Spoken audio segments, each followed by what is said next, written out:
All right. Welcome, viewers, to the final episode of Chapter 1 of Minkles and Dragons.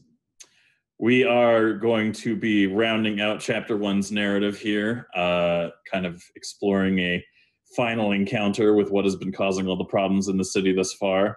For those of you who may be new joining us, what has happened in the story so far is our heroes are on a moving city by the name of Eders. It goes north to mine rare resources and minerals every year, and then returns south before the magically infused, devastating northern winds can kind of push a horrible, killer blizzard south on them.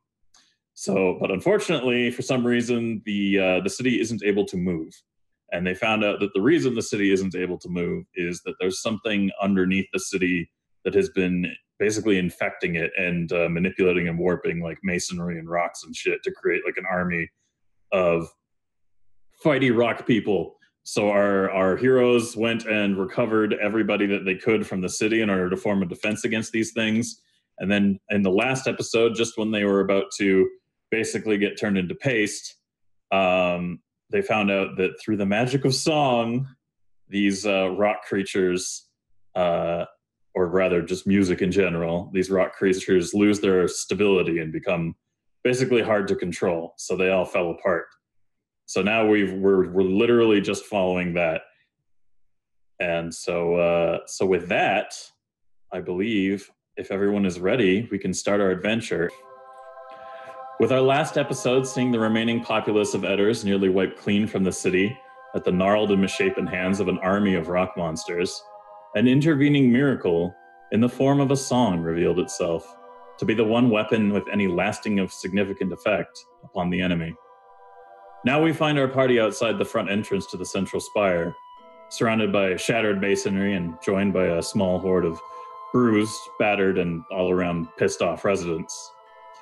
As everyone gathers tighter around the singing choir in fear of the temporarily inert chunks of deformed masonry scattered about the entrance to the central spire, a rumbling can be heard from behind.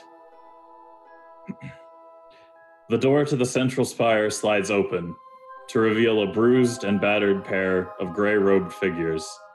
Upon closer inspection, you see that it is Siphius and David the intern. And with that, we resume our adventures. And for those of you who are watching who joined us last time, there was a vote at the end of the session to vote if the door opened or not. You guys voted to make sure that the door did indeed open. And I was going to have that scene where they kind of come late to the party and get the door open at the end of the adventure, but we were already pressed for time as is. So starting this one now, you all see Siphius and David standing there in the entryway. They look like they've had a bad go of getting down to the door. And now you guys are all just standing there kind of looking at them. Does anybody want to do anything here? Okay, just double check. We're still outside. Because I'm trying to remember, last time we were like freaking out because they wouldn't let us in. Right? That's where we were? Sorry, hold on one second. What randomly changed? I'm getting messages in our group chat that I fixed it. Our cameras moved, but we're all back in our normal spots. Oh, okay, cool. But yes, so just double checking. We ended on they weren't letting us in, and we hadn't resolved that yet, right? Yes. And now you're saying that. Sorry, go ahead. At no point in the last episode did they open the door to let you guys in. Okay. There was a vote by the audience to see if the door was in fact open for you guys. And at the end of the session, last session, I was going to have it happen right at the last minute before we ended the session. Gotcha. Where everyone's like, oh, now you fucking do it. Yeah, gotcha. Okay, sorry. I was fixing the camera stuff, so I'm sure you mentioned that. But yeah, okay. Yeah. So David, the intern, and Siphius opened the door and came out to us? Oh, they're just standing there. The door is open. They're both standing there. They look pretty beat up and worn out. Everyone in the assembled area who isn't currently singing to keep the rock monsters from coming together is now looking at them, essentially. So they're all frazzled and stuff? They look like they've encountered some slaps in their. We don't really know what's gone on, but you see them both standing there, and they're both like, "Oh God, okay, we finally got the door open," kind of situation. Okay. I'm just gonna yell for everyone to run and start running towards that door. All right. People do that. They all start going into the doorway. They see the door open, and even without you yelling it, everyone who isn't currently occupied with singing has turned around and started booking it into the doorway. Don't trample Siphius and David, please. Or I mean, you could because they didn't open the door. But I mean, but they did just open it for us. It took them forever. But it looks like to me, it looks like, I mean, I figured they might have been getting beaten up and been met with resistance. Maybe they wanted to come open it for us. Is that why? Maybe we'll ask them once we get in. That's fair. Okay. Cool. You guys can see that the long hallway of free-floating doors that lead to the platform that would normally go up are all currently open. And as you kind of like see everybody rushing in, people start kind of like moving off of the path a bit. And Siphius and David are kind of like, they look really panicked, and they're like kind of like trying to get everyone's attention. But they don't have, you can see that they don't have their rocks, their speaking rocks. And they're kind of like, you can kind of hear them being like, you know, don't walk off the path, like don't stray from the path, kind of thing.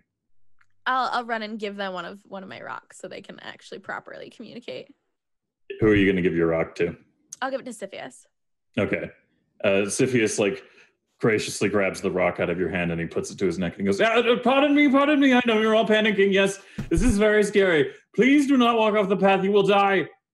And a lot of people aren't really paying attention. But he's just kind of like screeching at the top of his lungs to get everybody to kind of pay attention and not walk off the path.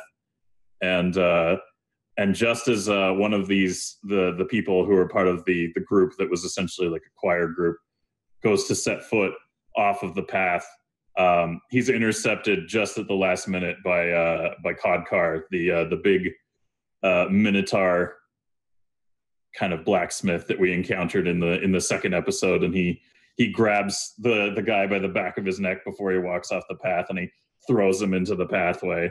And with his loud voice, he basically just tells everybody, you know, stay put. And people listen. So they kind of like have a sigh of relief, and Siphius kind of breathes out. So now you guys most of you are inside. The ones who are still singing are kind of retreating into the building a ways and continuing to sing. What are you guys going to do now? Well, I should probably find a way to close the door. What do you guys think? Yeah, good idea. I'm going to ask Siphius if he has the strength to still close the door, or if there's some manual way. What can we do to kind of try and block those things out and give us a little more time? He's going to kind of hold the thing to his neck, and he's going to say, yes, everybody, please get inside quickly. I'm going to close the door. Please hurry. So everyone kind of starts shuffling in, and the group of singers is making their way backwards, kind of like still singing towards the rocks, keeping them from getting together. And, what's David? How's he looking right at this moment? Are the rocks relatively still close to us? Are they really close to the door? So essentially, where you guys are is you're inside. You're fairly into the beginning of the central spire. This is a large hallway with large doors heading towards the elevator in the center that you guys took up in episode 2 into the central spire. Okay. So basically, you guys have a lot of room in there for the ragtag group that you have, and they're kind of standing near the threshold of the door right now. So Siphius and David are both standing together there. Okay. So he's not like about to throw up. No, he doesn't look like he's about to. Okay. I was gonna tell Keefe to get her water ready. Get it all out, ready to go. Cool. Is there anything that we can tell that would cause the door to not be able to close? Like, are they actively trying to close it right now, or is it we're just kind of waiting in anticipation to get that thing? Actually, in response to that, well, as you guys are kind of like sitting around wondering what's going on, the last of the singers kind of make their way past the threshold, and then David just kind of like briefly mumbles something and kind of like hurriedly does the thing, and the door starts sliding closed. I kind of take a minute and wait till David is done going through that process, and then ask him and Cepheus what happened. Like, what took so long? Why weren't they there? What's going on up here? David kind of like is kind of like looks at you a little bit to start explaining things, and then Cepheus just kind of puts his hand on his shoulder, and is like, and he takes the rock off of his neck, and he's like, we had our stones confiscated by the magistrate, and we weren't allowed to talk to you or let you in, but David and I agreed that this was a bad idea, and we took another way down, and it was perilous. We fought people on the way, and it was very harrowing, and now we're here, and we've opened the door for you. And then as he's kind of like doing that, David kind of is like a little like wary of like his response to you guys, and he kind of goes, well, that's not. Yeah, no, I guess that's how it happened. Sure. David, what really happened? What Cepheus said. It's exactly what happened. That's a lie. As you guys are sitting there, kind of dealing with that, the Minotaur walks up behind David, and he picks David up by the back of his robe and just looks at him, and here we're gonna see. For a second, I just need to update the poll real quick on the stream to see where it's at. Cool. And that was a feint because this isn't that situation. I just want to check the numbers. And he looks at David, and he doesn't say a word. And David, like wide eyes, goes, "We fell down the stairs." They fell down the stairs? He fell down the stairs. They fell down the stairs. Likely story. And, did you throw up as well? That would make it more believable. Cepheus puts a hand on his face, and it's obvious that was indeed what happened, and he explains to you all that they had taken a back way only known to stone singers in the building to get to the central bottom of the area, and in the process of doing so, David, in all of his awe at this place he had never been shown before, tripped them both up, and they tumbled roughly 4 stories of spiral staircase downwards. Solid. In a rather comedic kind of like slapstick moment. Amazing. And that is why it took them so long to get to the door to open it and let you guys in. Oh, okay. I guess I'm less mad now. Yeah, well, thank you guys for finally opening it. I don't know if we would have been able to make it. And the singers, I walk over to I don't know, is it the main lizard person, right? Name I can't say. They're the leader of the singer people, right? Yeah, I walk over. The only people who you saw when you guys came in were Cepheus and David. Wait, the singer. Oh, they're not in with us? No, you're in the main hallway that leads to the elevator that leads to the rest of the central spire. David and Cepheus are the only people in this hallway right now, aside from everyone who was outside who just came in. Okay. Okay. I thought the singer people would be with us because weren't they the ones that sang "Away the Rocks"? No, that was the choir and the weird like raptor. Yeah, the raptor person. Yeah, no, we're talking about the raptor. Yeah, sorry, I called it a lizard person.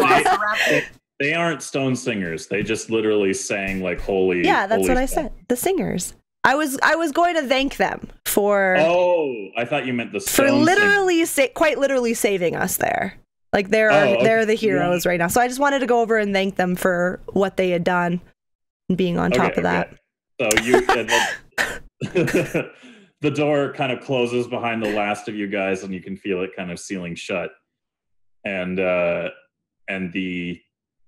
raptor priest and its little choir group are kind of like, they kind of stop their singing and all take a breath because they've been doing it for a while now. One could almost say they've been singing for a week. And they're kind of like all they'll kind of ease off, and you walk over to kind of give thanks to the priest, the raptor priest, kind of like turns its head to you, like, you know, like quizzically. I could just picture it so well. Velociraptor. Bird raptor. That's all they do? Just looks at me? Doesn't say it's anything. Not really saying anything. Okay. I'm gonna just take a couple steps back. Oh, really? Okay. Maybe I'll try. Okay. You try singing your thank you. Dear raptor singer and the rest of the choir, I'm so glad you sang the rocks away, because if they heard me sing, they'd probably punch me in the face. Thank you. It's a lovely thank you song to your rescuers. I just back away slowly. And then the raptor kind of like furiously nods its head and then just goes like, yes! Oh, Jesus. And everyone is kind of like awkwardly like, why did she do that? But thank you. Like, I'm nodding to each other and like, yeah, all right, neat. So there you go. You thank them for saving your life.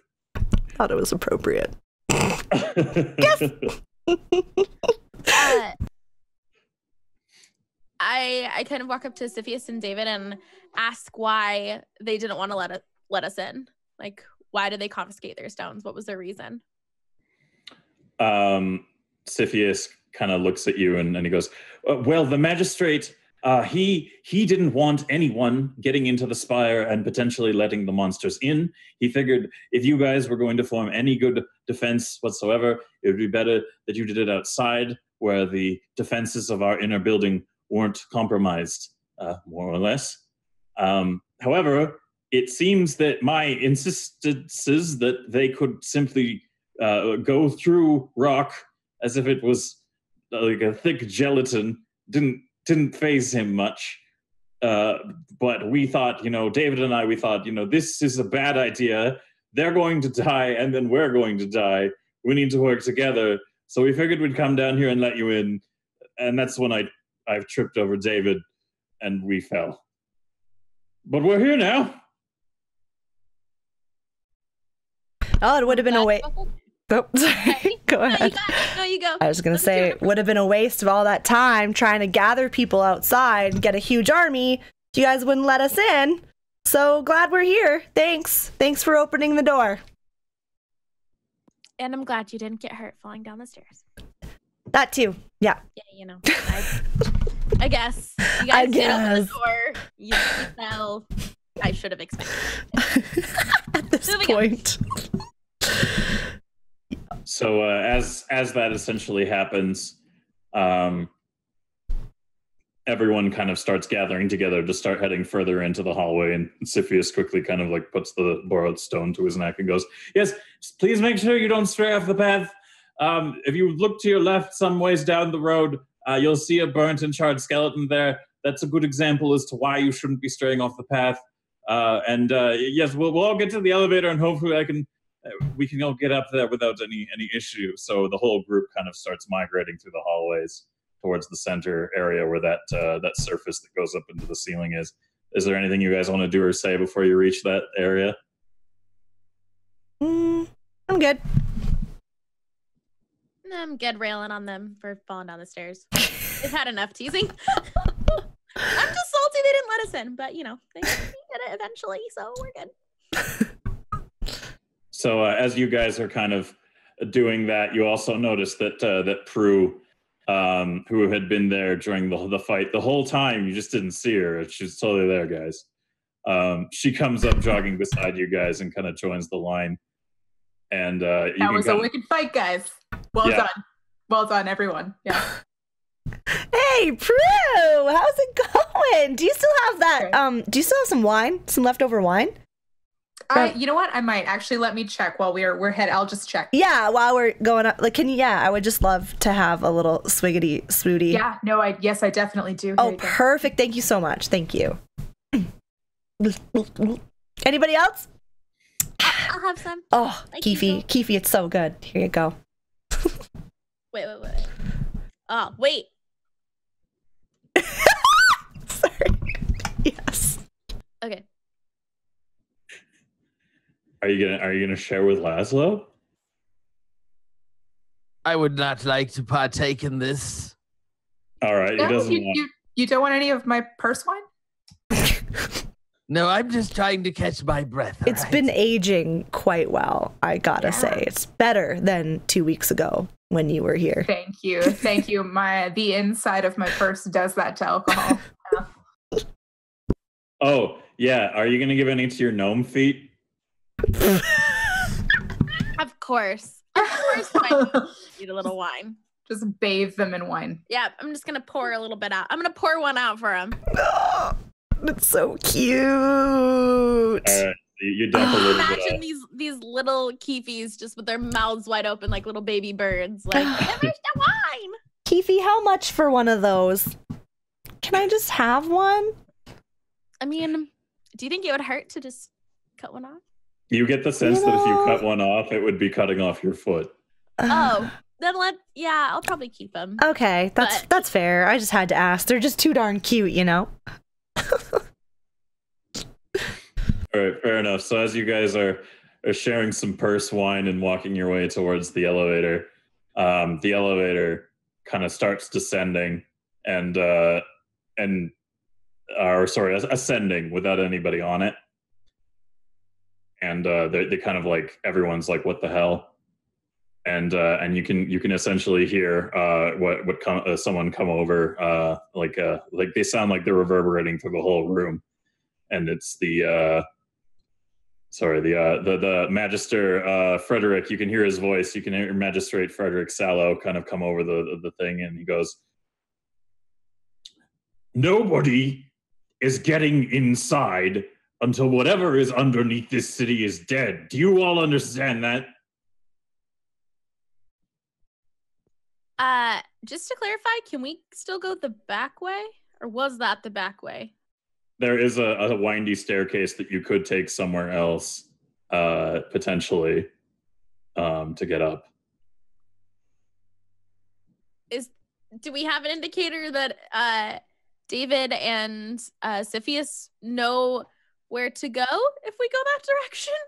Actually, fun fact is, as you're asking that question, Cepheus takes the rock, the speaking rock that you lent him, and he goes, "Yes, Magistrate, I do not agree with what you've ordered us to do here, and I took one of the secret paths of the Stone Singers through the side and came down here, and I opened the door.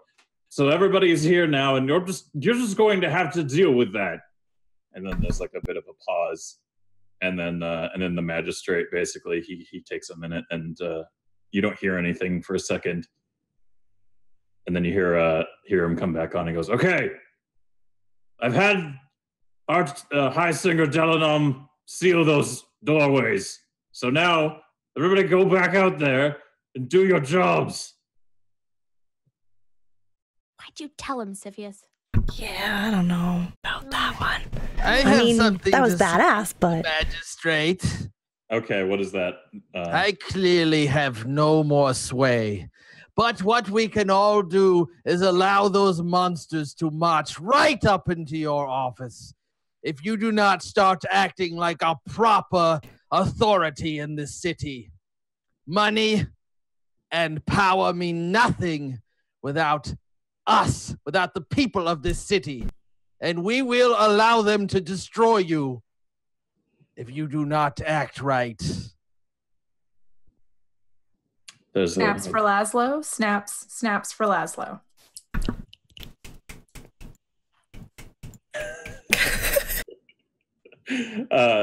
So that kind of like has a bit of an impact.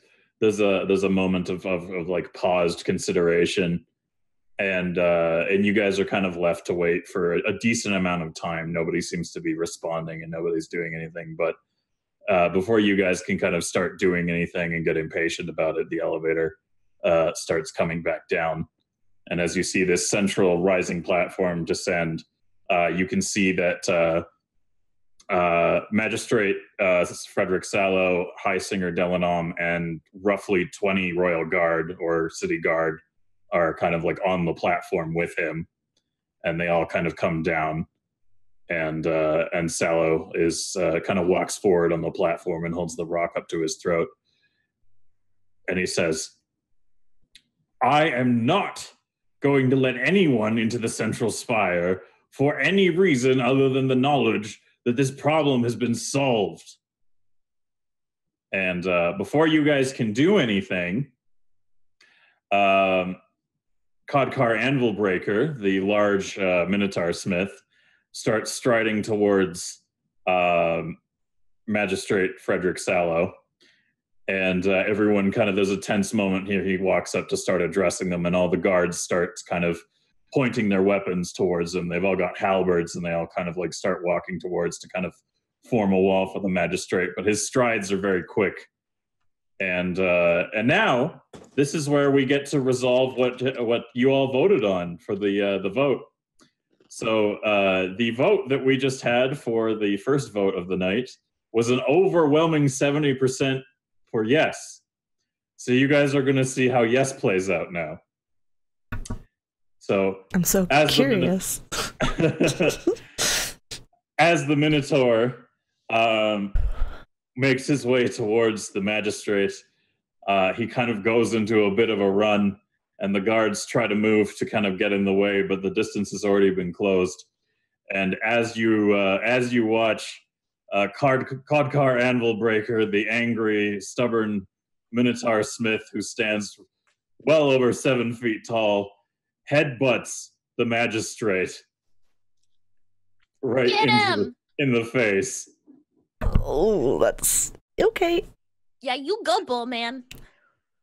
And as you watch the magistrate take the impact of this headbutt, what happens more than him flying back is their heads connect, and the magistrate grabs his horns as the impact of the headbutt pushes him into the stone and sends him back, much in like an anime where you see somebody's like impact kind of like draw stones up. And Codcar is very surprised for this. And in one quick motion, the magistrate, while holding on to his horns, throws him overhead and basically kind of bombs him into the platform before getting up. And the guards surround Codcar and kind of keep him down with their halberds. And as the magistrate kind of like rights himself and brushes himself off, he puts the speaking stone to his neck and he goes, I will reiterate, fix the fucking problem. I'm gonna try and entangle the magistrate here where he is. You're gonna cast a spell? Uh-huh. Yeah. Entangling roots? Yeah, what you're gonna do, you're gonna try to make roots kind of appear and entangle him? Uh-huh. All right. You're in a stone room, in a stone building, in a stone city. So I'm gonna say this is gonna be a little difficult. Do you want to change it to any other method of doing it? A rope. Maybe? Yeah, you want to just cast rope again? I'm gonna cast rope again, but it's gonna be that magical rope that'll just tie him right up. Okay, so you're gonna try and tie him up with magic rope. Yep. Yeah. Me and my ropes. You know, this always goes great. Okay, go ahead. You give roll me a d20 at a +4 because you cast rope a lot already in this event. Yes.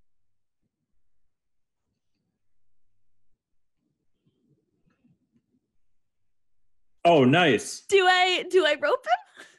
Ah, excellent. So here's what happens. You can roll a 17, and then in response to this, he rolls a secret roll.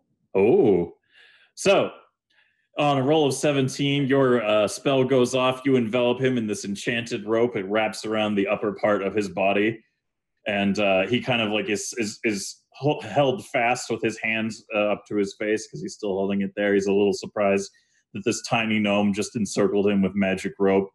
And then in one quick movement, he breaks his arms out and shreds the rope that you've used to bind him. And now his face is beet red. And he puts the stone back to his throat again, and he goes, "Stop fucking around!"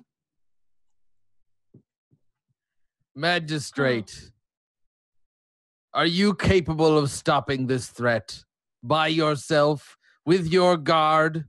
Are you? Do you believe that is possible? And the magistrate, he kind of like starts to lose his cool, and he's not really doing so well there. And as he's kind of like breathing out his rage, the high singer kind of comes up and puts a hand on his shoulder, and he kind of like looks at him, and he nods to him, and the magistrate kind of just kind of like, like, do the exercise they taught me in class. Come on. And is breathing it out. And so the high singer Delanom, the leader of the Stone Singers and Eders, walks forward, and he puts the rock to his throat, and he goes, "I believe that this has been handled very poorly. What the magistrate wants you to do, in a more friendly way of saying it, is to hunt this creature down that is keeping us all from making progress. While he stays here with this handful of guards to keep the only area that can make this place move again if the problem is solved safe." And he kind of like says that to you guys. Well, when you put it that way, in a much more diplomatic sense, I guess that works. Have you ever tried out to be magistrate? Because I vote for this guy. Yeah, I'll vote for you. Let's impeach this other dude. He's a jerk. Delanom laughs to himself, and he kind of looks up at you, and he says, I am nearly 500 years old. I have seen magistrates come and go for this city. It is not my place to do anything but make sure Eders continues to survive. Not bad looking for a 500-year-old guy, hey, Keefy? Am I right? Yeah. Anyways. I would suggest that should you want us to go back into that city and try and discover what it is that's slowing us down, having a horde of the peasantry with us would not speed that up, nor would it help us. And I would humbly request that you accept these people that you agreed to save into the sanctity of the center of this city while we venture back out if that's what you need us to do. The high singer kind of nods his head, and he says, I understand, but due to the revelation of what is required to keep the horde at bay outside, which may already be regrouping as we speak, I believe everyone who is capable of doing so must go outside and put their best effort into harmonizing while the rest of us seek out the source. I see. But doesn't that mean you as what well? about, exactly, what about all of those people that are inside drinking and partying? Yeah. Yeah, it sounds like they could really help too, If we're going to throw fodder at this problem, perhaps we could throw expensive fodder at this problem. I like you, Prue. I like you. Right? That's what I'm saying.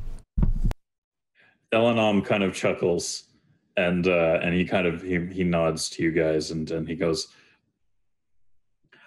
I would like nothing more than to have the people who have been invading the space of my singers for the last month to leave this space. Unfortunately, they're not going to agree to this, and I think you all understand that this is going to be a difficult argument to make while we have very little time left before the snows take us all. Can we make them with brute force? Come on. Or fire. There's always fire. They're just rich, fancy folk. They can't fight us. Certainly not. And in a more strategic sense, if the thing that we're going to do here is leave so that we can die in order to save you, I'm not feeling super excited about leaving this spot right here that's safe at any time in the near future. For any reason, really. As you guys are kind of like having this argument, you see that Dolan Digbeard, your dwarven companion, has already kind of turned around and started stalking his way back to the doorway to leave the area. And as he's doing so, a couple of the smiths who are there with Codcar kind of like nod and grab a couple of the people who were in the choir and start hauling their asses with them over to the doorway. And as they're kind of like all walking away, the high singer basically kind of like looks at you all and he goes, "I will make an attempt to ensure that everyone inside contributes what they can to going out and finding this monstrosity deep below the surface. But my singers and I would be best served in the control room, helping you navigate and communicating with your groups. So what I will do is, those of you who can safely enter the underground and go now, I will kindly ask Siphius and David, right? Yes? Sorry, you're new and I'm old. I'll ask the both of you to run the elevator for everyone while we go underground and take care of this problem.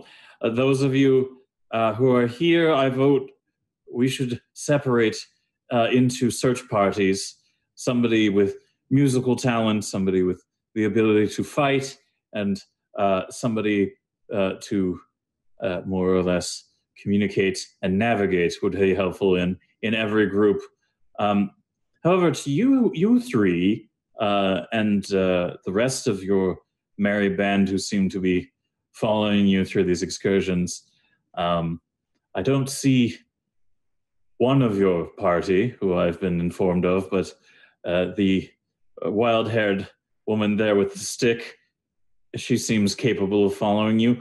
Why don't you all take, and he kind of like looks over at the assembled crowd and he can see that the three halflings who were originally, who go by the name the Wizards of the Coast, that is Azaman, Osmo, and Dimps, are kind of like looking and trying to figure out if there's a way across this threshold into the museum that makes up the bottom of the first floor, and are looking at all the nice, fancy, shiny objects. Where he kind of like points at them and goes, "The three halflings who appear to be wizards." And of the coast, yes, they are. As one, they all turn around like, "Oh shit, what?" So he's High Singer Delanom has essentially suggested to you all that you grab the halfling bards and go underneath and look for this creature that is preventing the city from actually leaving the area before a deadly magical storm starts ripping things apart. Guess let's go. Onward. Don't know that we've been given much of a choice. Yeah, no. Yeah. I'm just waiting for us to, kill this thing. I mean, you guys could still keep pressing the issue with Delanom, but he's very old and very set in his ways. I don't think he's the problem, honestly. We'll just say that this is not over, Magistrate. And at that comment, Frederick Sallow kind of starts like going red in the face again to kind of respond to it, and he just kind of like shakes it off and thinks better of it, and he kind of just turns around and he motions for them to let the Minotaur up, and he kind of gets up and begrudgingly walks off the platform, kind of side-eyeing the magistrate and High Singer Delanon before leaving the platform and joining the horde of everybody kind of leaving the area. So now you guys have kind of reached as a group back to the front doors, and David is preparing to open the door again. Is there anything you guys want to do? In all of this exchange, did I get my speaking stone back from Siphius? He has it. He's still holding it, and he's with you guys right now. But as they were parting, Delanom had given a bunch of like these talkie stones to David, and that kind of like as it was all going on and you guys were leaving the area. So he's kind of jogging up behind you guys with a whole bunch of stones in his hands. Oh, okay. Never mind then. I was gonna tell Siphius and David to keep us updated on what's happening here. Wait, actually, they're going with us. Never mind. Well, they're gonna work the elevator. They're gonna help you guys get underground, more or less. Then I still am gonna tell them to keep us in the loop of what happens, even if they need to try and contact us privately, hide a speaking stone so that they can still get in contact with us. All right, that's fair. So David runs up and he just starts eagerly throwing out talkie stones to like everybody. So now in that process, every one of you has essentially gained the ability to speak into a stone. And he kind of like throws 3 over to the wizards, and they're kind of all like, "Oh man, this will save us a lot on like, like equipment for singing and what have you." I don't think they intend to give them back if that's the possibility. So now that everyone has talkie stones and this whole big group of rabble is now ready to leave, is there anything you guys want to mention or do before the door opens? I'm gonna just like quietly open up my satchel and take the last of my elvish friendship brownie and take a couple nibbles of it. Put it back in, tuck it away. I'm not sharing with anybody because I'm getting low, so I try to do it as sneakily as possible because I don't want to share anymore. The brownies. Shit. Shit, Prusaw. Oh no. After she gave me wine too, savage. Yeah, man. Sorry, man. I gotta get some more, Savage. I gotta get some more. All right, so that's what you do. Keefe, what do you do before the door opens? Mostly just keeping my eye on the magistrate, giving like pointy eyes, like maybe making inappropriate gestures at him because he's a jerk, and just being like, "I'm a bad list, dude." Just being a threatening little gnome. That's what I'm doing. Okay, fair enough. A threatening little gnome with tiny bones. Like little dog syndrome when they just growl and bark at things that could just chomp them in like 2 seconds. That's what I'm doing. I'm just like, "Ooh, I'll get you, Mr. Magistrate." And Nixus has made a good point that there in the chat there is a good nickname for these, Rocky Talkies. Yeah, that was hilarious. That's brilliant. That was so good. Rocky Talkies. The Rocky Talkies. All right, Laszlo, what are you gonna do? I think we should head out and do our job. There will be a time for retribution. Agreed. And Prue, is there anything you want to do before the door opens? I would just kind of hang back a little bit while everybody's headed towards the door, and I'll just kind of turn to the magistrate, and I'm going to pick up my little Rocky Talkie, just press it against my throat and say, "Magistrate, I hope you're well aware of the fact that you were the one who suggested we go into the town and collect these people and bring them back to safety here. And we won't be forgetting soon what you've done." There's no response, but you get the impression somebody heard what you said. Oh, I bet they did. Snap. All right. So as you guys approach this area, there is the door. This big ass door is given the command to essentially start opening and let you guys out, and you return to the whirling snowstorm that is just outside. And now you've seen that it's bad. There is a very big hurry here to kind of get things going, because as in the short time that you entered this place, all of the rock and all of the like things that had made up the army that you had faced outside are now coated in snow, and the air hurts to breathe, and it hurts your face, and it's brutal to be outside even for a little bit. So everyone kind of rushes through this blurring blizzard with very little visibility outside, and you kind of head towards the elevator, and everyone's kind of formed a bit of a link chain because the winds are pushing the smaller people back as you're trying to reach this elevator. And eventually, as everyone kind of moves through this snow and ice and everything, the other door to the elevator is opened by Siphius, and you can kind of see that like the elevator's sitting there more or less unmolested. There's nothing on it, and there is no real sign of anything other than that small dent in the elevator that Keefe's warmth ball had made in the previous adventure. So one by one, everyone kind of like shuffles in, and oh my god, this is so cold, please just let me inside kind of situation. And as everyone kind of shuffles in on board this big ass elevator, you can kind of hear the door move again, and everything starts closing up. And now the snow is a little less intense. You can kind of hear it just in the background. You've run an enclosed space, but it's everything, even inside now, is very cold. You can get a sense that the weather is here that everyone has been fearing, and the longer things take, the more in peril your lives are. So now we are aboard the elevator, headed to the access.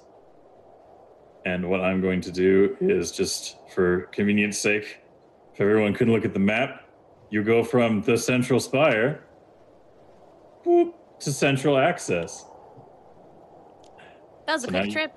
Yeah, now you get, well, it wasn't a very quick trip. I just narratively, I could have made it go on for 20 minutes if you wanted.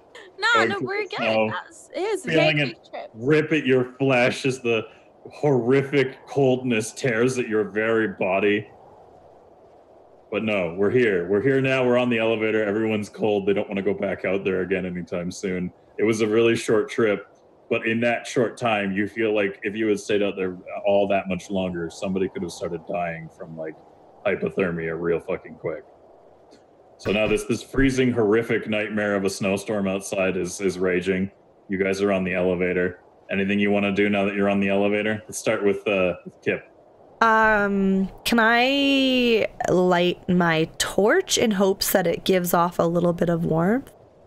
Yeah, do I still have a torch? Yeah. You sure do. Okay. I don't have to roll to like turn it on or anything. Only that's just Keefe, right? When she's trying to do magical like torch. Which that's what I was gonna do too, is create a little bit of heat like I did last time. Yeah, well, yeah, I think you want to do that again, eh? Yeah, I'm gonna also tell like Laszlo and Prue if they do have a torch, if they could light theirs as well, just so that we could create as much warmth as we can. Is that what you guys are gonna do? Are you gonna also? How many torches do we have? You each have a torch. Like each, these torches are made out of a material that doesn't seem to reduce in like when they're lit. So when you light fire on this material that these things are made out of, they're very popular around the world. They're basically like infinite torches. As long as you don't lose it, it doesn't go out. You know, it just does the basic job. You just need to light it every now and then. Okay, so I'll light mine, but I'm gonna go and I'm gonna give it to some of the less fighty inclined villagers that we had managed to protect. I'm going to make sure that they've got something to keep them warm and safe. All right. So you hand off your torch to this like kind of like older looking woman who is obviously kind of nursing a frostbitten arm, and kind of like nods at you and takes it like sternly. These people they're the common folk, but they're from a mining town, so they're all just kind of gritting their teeth and getting shit done kind of situation. But she thanks you for it. I'm gonna generate my my heat energy again. Okay, cool. You're gonna do another ball of warm. Ball of warm, yeah. All right, you're gonna cast ball of warm in the same way you did ball of warm before. So I'll just give you an unmodified roll this time to do it. So roll me a d20. That's Oh, I'm muted. That's why you're not responding. That's real warm. That's nope. It doesn't go the same way every time you fuck it up, unfortunately. Is Keefe only allowed to do like one magical thing? No, she can do as many as she wants, as many times as she wants. You just have to remember she can fuck it up every time. Okay. And it might not go so well. Keefe, Yeah. Would you be able to try to conjure up a warm little sweater for my pepperoni and cheese Pip? She's gonna be really cold out here. I would love to attempt to do Okay, that. can it be like purple? Can we have some blues in there? Can we maybe add like some like yellow accents? Okay, cool. Thank you. I think I can do that. Okay, great. I can do that. Great, thank you. Right. So, as Keefe is trying to summon her ball of warmth, you address her with that question, and she rolls a 4 in response to summoning the ball of warmth. So she gets really distracted by this, and is like, "Oh, of course, I can be of help." And as she's trying to envision conjuring the ball of warmth, it instead turns to thoughts of a sweater. So now her hands are just basically shooting out silly string of like yarn. The wool. It's like shooting colored yarn everywhere out of her hand, and it's just landing on people in like large piles, and it's just kind of like, oh god, oh god, oh god, oh god, and there's just yarn shooting everywhere now. Oh my goodness, Keefe, I'm so sorry. I forgot not to interrupt you while you're conjuring. That's my fault. I'm so sorry. That's good. They can cuddle in the yarn. It's it. That's true. Everybody start picking some up and wrapping yourself in yarn or something. Anybody know how to knit here? These really stern-faced, unimpressed looking people who have gone through a lot are just kind of deadpan looking at you as yarn kind of starts falling over people's shoulders and landing on people, and Codcar's there with you guys, and it just kind of like hooks on both of his horns, and he just kind of stands there passively as well. The only person who's kind of like responding well to it is Devotion. She's the priestess of the demonkin. She's just kind of like giggling to herself there and avoiding the streams of yarn very easily.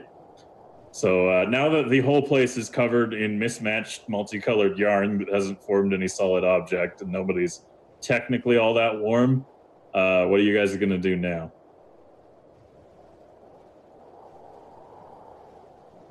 I guess I'm gonna take Pip and just like shove her under my like clothes so that her little head pops out, because I'm really concerned about how cold she's gonna get. So now her little head's right here, trying to keep her warm. And you're not gonna like feed her a treat and see if she can turn into like a yarn dog and stay warm that way? Oh, you know, I guess because she's seen the yarn. She can see yarn. Turn her into a yarn dog. That sounds It's like a barn dog. It does sound horrifying. Like Let's do it. Spaghetti monster, but yeah, I can try that. All right, perfect. So why don't you go ahead and roll me a d20 with no modifiers? Okay. Because it's going to be a fairly easy transformation, and she can see everything. But she's never done it before, so there's okay. Here we go. Shut the fuck up. Oh, yarn dog. So Pip critically fails becoming a yarn dog. So you feed Pip the treat, and you point your dog to the yarn and go, "Become yarn." And the dog just kind of sits there for a minute, and then it turns into the yarn, but it turns into a pile of unraveled yarn strings, and it falls into the unraveled yarn. And now you can hear like a light kind of almost muffled barking noise, but you can't tell what is your dog and what is the yarn that keeps you fucking shit all over. Oh my house. God.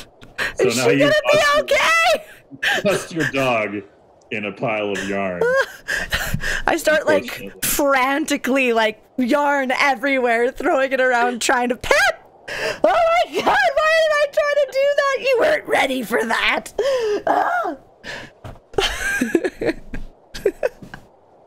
I fucked up my dog. She's gonna be yarn forever.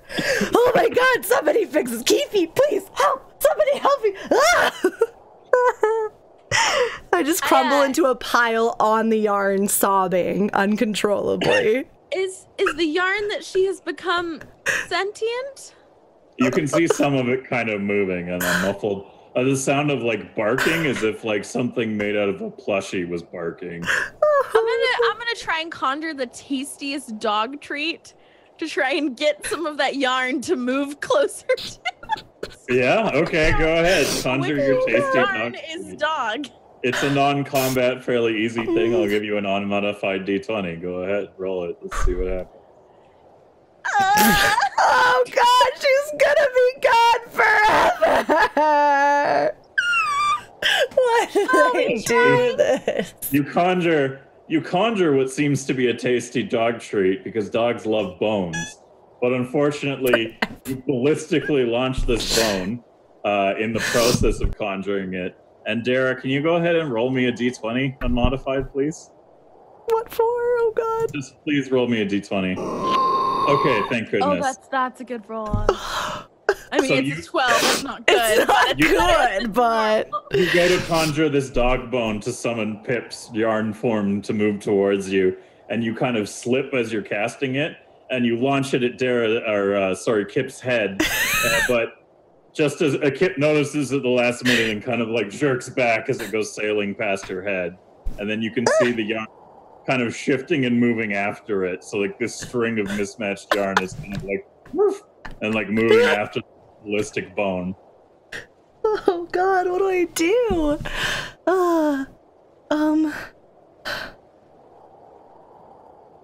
What do I do? Can I try to feed her another one of my magic things to turn back into herself?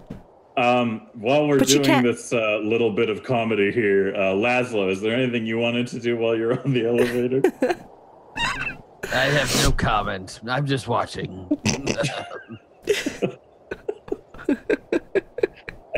What about you, Prue? Are you gonna join in on this? You got anything? Yeah, I'm drinking from my wineskin and trying really hard not to laugh hysterically. This is no joking matter, you guys. No, of course it's not. This is my girl. No. I love her so much.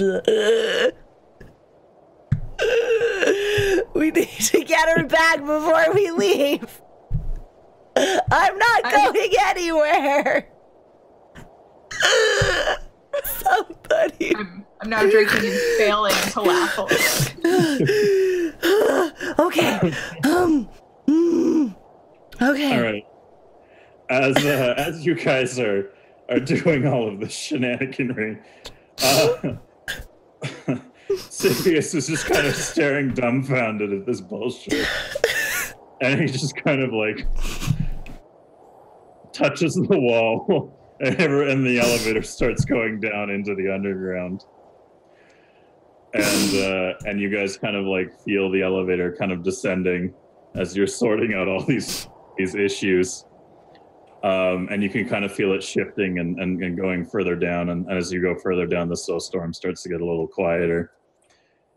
And man, the fate of Eders is sure in good hands. I just wanted to keep her warm. Hands. Also, mittens out of her. Just a little side note for those of you who are just joining us for this episode. Kip has a shape-shifting Pomeranian as her weapon of choice / basically does anything. And all she has to do is feed her Pomeranian Pip a special magic dog treat and encourage it to turn into something that it can see. And based on what it is the difficulty, right? So Pip can turn into stuff, and then if Pip does it successfully, Pip can do it easier in the future. But Dara still needs to roll every time Pip turns into something because it's funny. Keeping in mind that the easiest thing that Pip knows how to do is turn into a bow that shoots like magic arrows, because that was the one thing that basically Kip spent training Pip on religiously, continuously for years before she finally figured out how to fucking become a bow. She's not the smartest Pomeranian. But she's the cutest. But she sure is cute. Not so much as a yarn creature, though. So, yeah. So as the elevator goes down, you can see a decent string of this yarn kind of making its way over to the bone. And the yarn, as you look at the bone, the yarn wraps itself around the bone, and then you can hear just kind of like a little like nomming noise. And you're not really sure how yarn is eating a bone, but something's going on there. But now you've kind of identified that's where Pip is. There's a bone wrapped in Pip. Keefy, should I try and make her a dog again? I mean, she becomes a dog again when she wants to.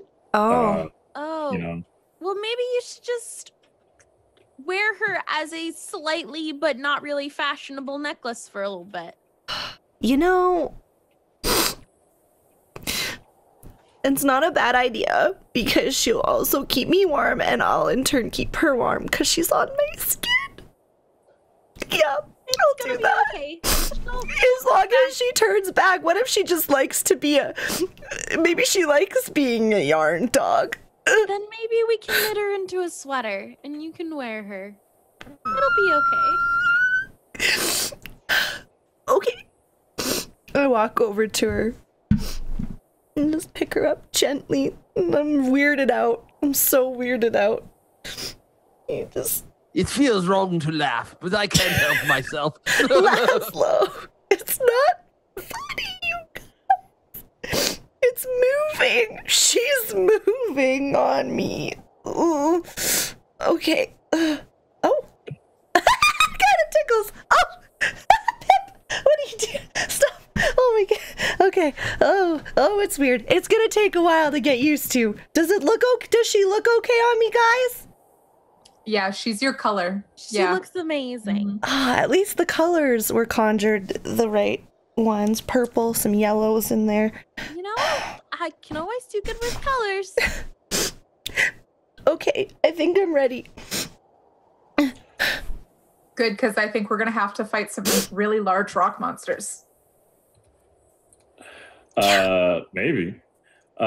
So you guys, as this unfolds, the elevator reaches the underground area that in the first episode you had gone to access the area beneath the city, and David and Siphius are kind of both standing on the elevator there, and as you kind of like go into the underground, the same kind of ambient music begins that you can imagine hearing as you're underground. And now you're below the surface, and everything is dark again, and you're in the belly of the underground, and you kind of get the sense that you should kind of try to backtrack the way you guys came, and go back in that hole that you found the original thing that had swiped away Keefy's orb, light orb. As you guys are kind of there as well, you notice that there's no rock creatures anywhere. There's the signs of what could have been rock creatures that were in the process of kind of forming up and coming out from the bottom. They've all kind of scattered and left themselves around as well. So it seems to you get the impression that whatever was putting in a lot of effort to generate an army of rock monsters isn't doing rock monsters anymore. So now that you guys are underground, you all start separating into your little groups. And as you start doing so, Dolan kind of walks over to you guys and he goes, "All right, I'm gonna go with the big guy and the pretty demon lady because apparently she has a really good singing voice. We're gonna go kind of check, sort of in the area that is still up here. I don't know what you guys are gonna do, but good luck wherever you end up searching, and let's hope we can find this thing, okay?" Okay.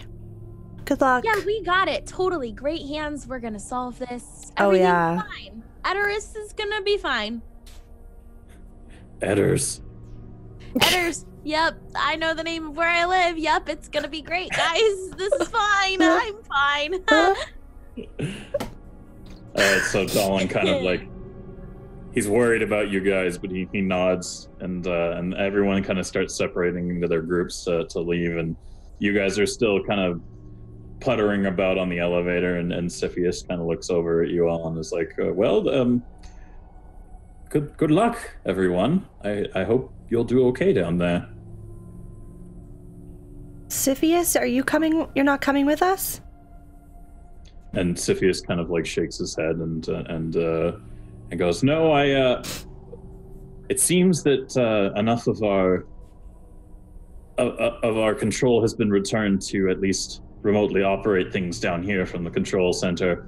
So it appears that most of the doors and everything down here have been opened for you already, as to best kind of like find this thing. But please, as soon as you see anything that might hint to whatever this creature could be, let us know so we can start closing things around it. Okay. Can you teach us how to stone sing in like 30 seconds? That'd be really helpful. Just, just to like, can you just cram all of your training into the next 2 minutes?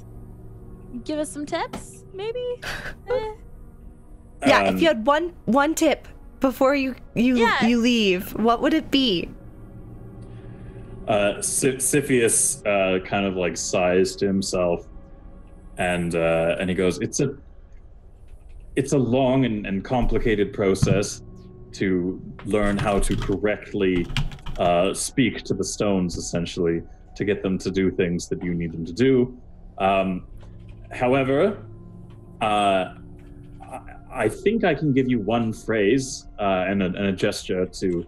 I'm afraid the only member of your party is the gnome who would be able to use it. I don't think any of the rest of you are magically inclined. But to you, Kifi, all you need to do is place your hand on an object you want moved that is already made out of the kind of stone you see here in this city. It's not going to work on every rock that you find, but you put your hand on the stone, and under your breath, you whisper to yourself, "Stonus onus," and you just do that. All right. And with my luck, is there anything to worry about? Well, as we instruct those who start on the journey towards becoming apprentice stone singers, we remind them that sometimes the stone, when it is spoken to improperly, can become hostile. So just make sure you're very clear about how you interact with things. Stonus onus? Is that what it was? Yes, Stonus onus. Stonus patronus? No, Stonus onus. Okay, Stonus honest. Got it. Kiwi! Stonus onus! Onus. Stonus. Are you adding a D in the middle there? Oh boy. We're fine. This is gonna go great. Stonus. Oh no. Oh dear. As you guys kind of like continue this conversation, the rest of the team is kind of starting to make their way towards the way that you guys had gone before, and as you kind of follow along, and as you guys kind of make your way, Dara. It's true. Sorry, I can't chat. It's a little... Anyways, as you guys make your way through the underground, you don't run into any issues, and you kind of make your way back to the area that you had originally come from, and find the hole that you kind of like squeezed through that hallway. And you still see some of the scattered rocks and stuff from things that had kind of made their way up from this kind of spiral staircase that the creatures have been coming up, and your whole party kind of starts moving down these spiral staircases, and eventually you end this journey into incredibly narrow hallways, and it smells just terrible. And you realize now that the area that you last saw this creature in your first adventure basically is the sewers of the city. So you guys, as you kind of like come down to the bottom part of this stairwell, you see that there is a lot of murky, gross water, kind of like in a shallow progression, and you're kind of like in a very, very thin hallway. So now you guys have entered the sewers and are looking for this creature. I want you to go ahead and give me the order of movement that you guys are going to do. So essentially, what the fuck was that? Somebody just typed like a whirlwind. So what we're going to do is I'm going to load you guys over to the underground. Oh boy, that group chat. Yes. Classic Sachi. I'm innocent. I did nothing wrong. Mm-hmm. So now, if you look at the map, you'll see that there is in the very bottom right corner, Dara, is the beginning of where we are. I'm like, where is it? Why isn't it showing up?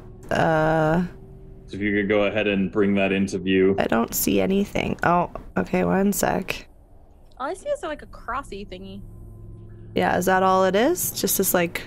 Yes, Okay, it's like a small area of revealed center space. it if I can, or is it gonna just have an awkward white space? Zoom in more until it's and kind then of like scroll on the right like side. that, yeah? Something like that? Okay. Okay, so this is the hallway that you guys see before you, more or less. So at the south part of it is where you're going to start entering these sewers in pursuit of your quarry. So what you guys have is you have Kip, you have Keefe, Laszlo, and Prue, and then you also have the 3 halflings from the Wizards of the Coast with you. Oh, awesome. As your musical assistants. So I want you guys to decide amongst yourselves what order you want. Who wants to go first down the hallway? I can go first because you can all just see over me anyways.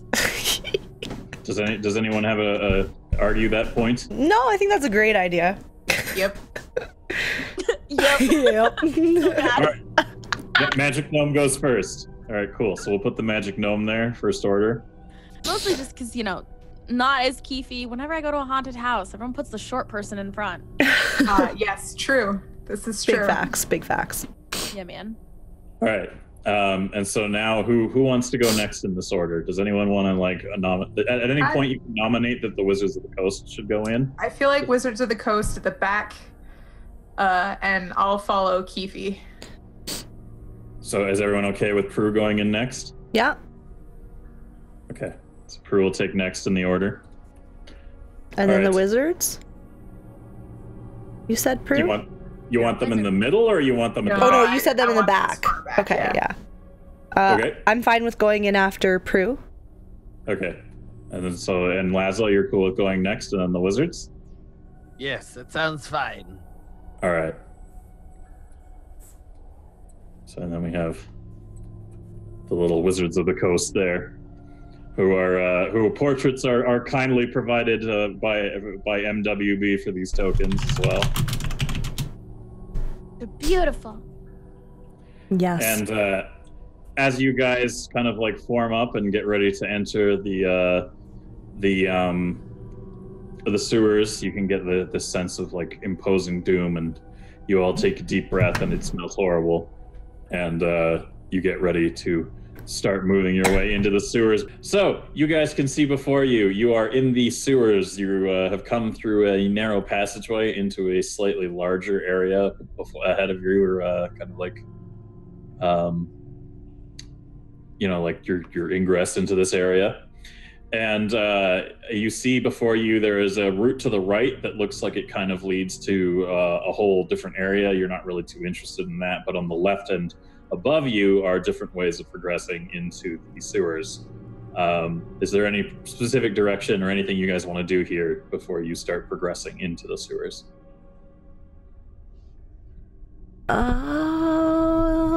Perhaps we should observe the area. Since it's probably dark, we should make some kind of that's what I was gonna say. check for something.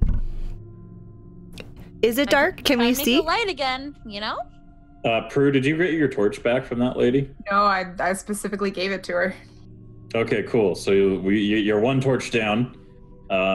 Did you want to? Is that what you want to do, Keefe, as the leader? Do you want to try to summon like that glowy ball of light? The glowy ball. But do I still have a torch that I can give Nyx? You could, yeah. I'm just gonna give Nyx, Prue, my other torch, and then yes, I'm gonna try and cast this ball of light so I can kind of lead the way, even though I'm significantly shorter than all of them, and so it'll just like light their kneecaps. I'd still like to, It's all good. I'll light my torch and hold it high above your head to allow us both to see clearly. There we go. Okay, so everyone's getting their torches out. Everyone has sources of light. Keefe, if you could go ahead and roll a +4, d20 +4 to summon that light, because you've had someone. Yeah, okay. Woo, we're good. We got a light. You hold out your hand and with a little wince, you're like, eh, and then it's like, boop. You're like, oh, good, thank God. So now you guys are ready to begin your journey into the sewers. Keefe, you are leading the charge here. Where do you want to go? Where do you want to direct the party? Straight or left, guys? Where do we want to go? Left is always right. Right. Left. I'd say left. Laszlo, you good? Yeah, left is fine. All right, to the left we go. Our impending doom is all directions, so. Okay, so you're gonna start progressing left? Yes. Excellent. So as you stop, so the way we're gonna do progression in here is if you want to move in a direction, move your token to the area basically just where it is now, and I will reveal the area and explain to you what happens as you're progressing. Okay.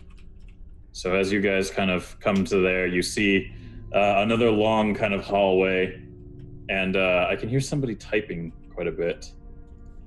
So if we could just mute our mics when we're not talking, that would be totally tubular. So as you guys kind of start progressing along this way, you see that you've reached this little thin kind of like hallway. Is there anything you want to do, Keefe, before you kind of like start leading everybody down this narrow corridor? I'm gonna just go, hello. Okay, that's what you're gonna go hello? Echo, yeah, just seeing. Okay. Hello, anything? There's an echo of your voice as it goes through the drippy, gross sewers, and nothing replies. There was no response. You can hear your voice kind of bouncing off the walls, and because there's so many odd, echoey hallways in here, it kind of goes all over the place. Is Prue, as the next in line, is there anything you want to do before you guys start progressing down this hallway? No, I'm just going to make sure that I follow behind Keefe nice and close. Okay, Kip, you gonna do anything? Maybe reach out, look along the walls, see if there's anything like protruding or anything. You gonna do a little closer inspection? Yeah. All right, go ahead and roll me a d20, no modifiers. Actually, you know what? +2, because you're an elf. Okay. Can you still hear me now? And can you hear typing? No. No. Hold on. Now can you hear typing? Yes. Yes. Okay. For some reason, okay. Zoom doesn't keep my mic setting, so it's being a little weird. That's a dick move, Zoom. Yeah, Zoom. All right. So, God, dude. So, Kip looks at the walls and kind of like leans a little closer, and then she realizes that there's like a thin film of like poop water over everything, and just kind of stops doing that because she's like, ew, poop. So you don't really make out anything other than the fact you're in a narrow hallway in a sewer, dimly lit by the things that you guys are carrying. Okay. What about you, Laszlo? I don't think I'm going to do much better than that. Let's keep walking. Okay. And as you do so, the Wizards of the Coast kind of start falling in behind you guys, getting ready to progress their way in, and they're kind of looking around and mumbling to themselves. So now you guys, you can go ahead and progress down the hallway there, Keefe. And as you do so, I'm going to roll a dice. Dun dun dun. Okay. It's a little private roll to myself as a GM there. So as you guys start making your way down the hall, you can make out more or less the end room as you're coming towards it. And as you go through the hallway, nothing happens. You just kind of progress through this like smelly hole. And as you come to this corridor, you can see that there is another pool of just kind of like nasty poop water. And nothing else. There's nothing else inside the room ahead of you. It's just more hallways headed towards more areas of the sewers. So you guys gonna kind of make a decision here, Keefe? Where do you want to bring everybody now? There's 3 hallways. There's a larger one to your left there, the bottom left. There's one to your immediate right, and then above you is kind of like one that heads further north.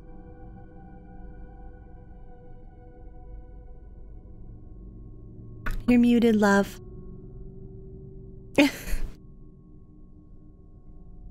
I shouldn't be. Now you're good. Oh, okay. My sound on Zoom is really messed up right now. I was saying to the left, friends. Should we continue? I was gonna say that as well. The large. I don't like tight spaces. I'd rather go the large hallway. Oh, and now Saji dropped. Oh, and she's back. Hello, Zoom. Hello, Zoom. Zoom is fucky today, actually. Yikes. Did none of you decide to do the update? It was just shmupdate. Totally. Stone is the Tronus. What are the point of those? Okay, so where are you headed? Where are you headed? Down, right? So like south? Downward? Yeah, like there? Apparently. Okay, cool. Yeah, if everyone wants to just follow her. I just scuttled my little gnome feet across this room real quick.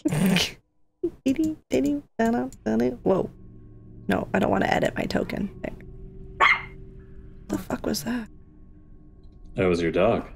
Oh, the yarn is barking again. Yeah, your yarn barks. It is still yarn. Will you let me know when it's not yarn? I will let you know when your dog isn't yarn anymore. Okay.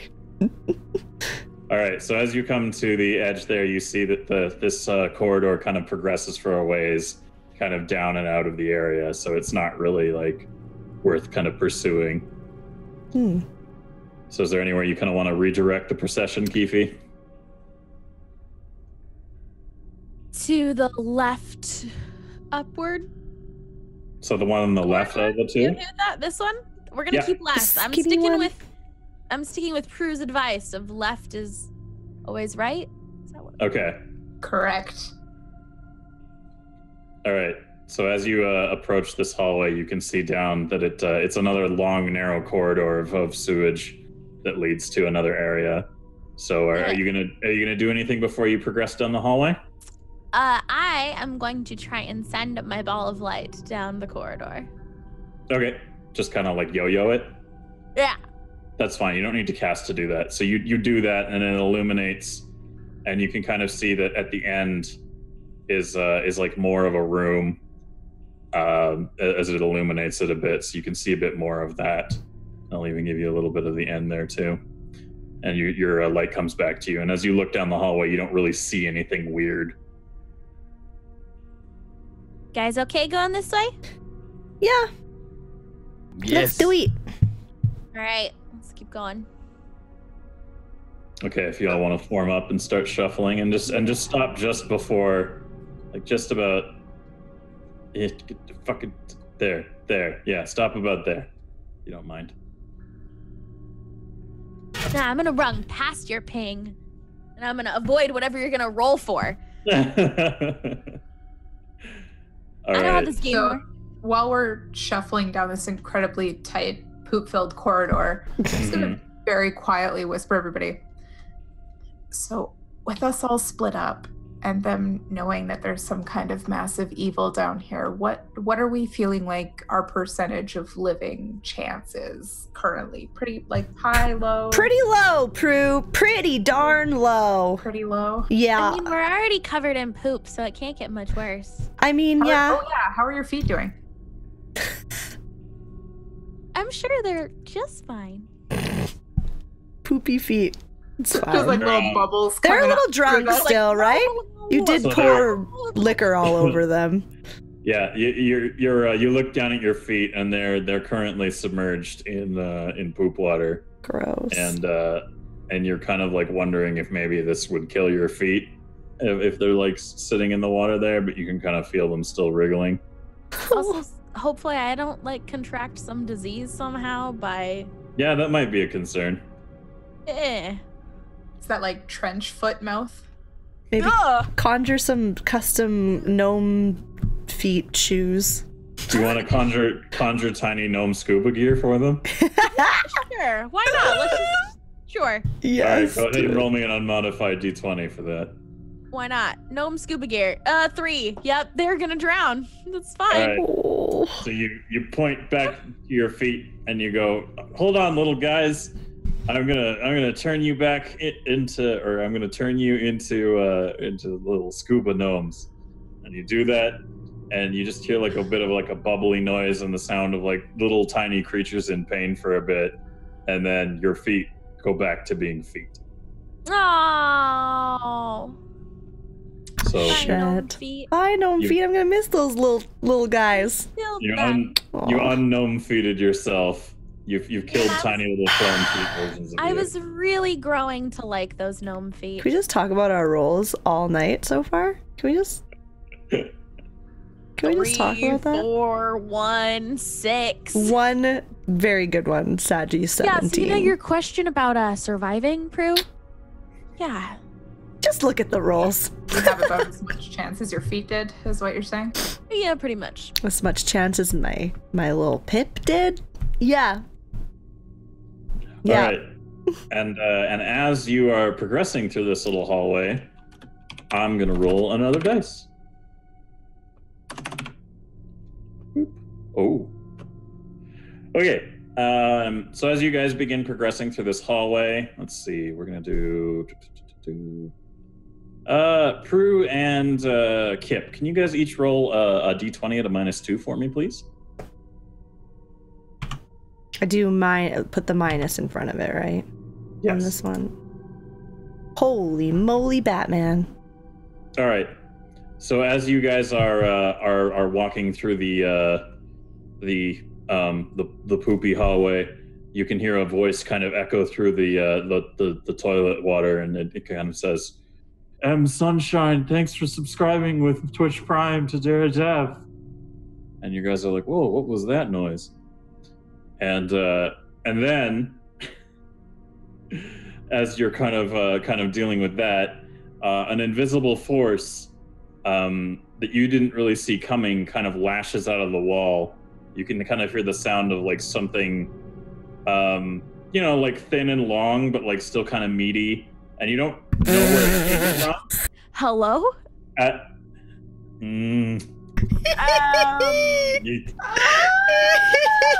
Well, now everyone has a different idea of what's coming out of the wall. Well, long and meaty.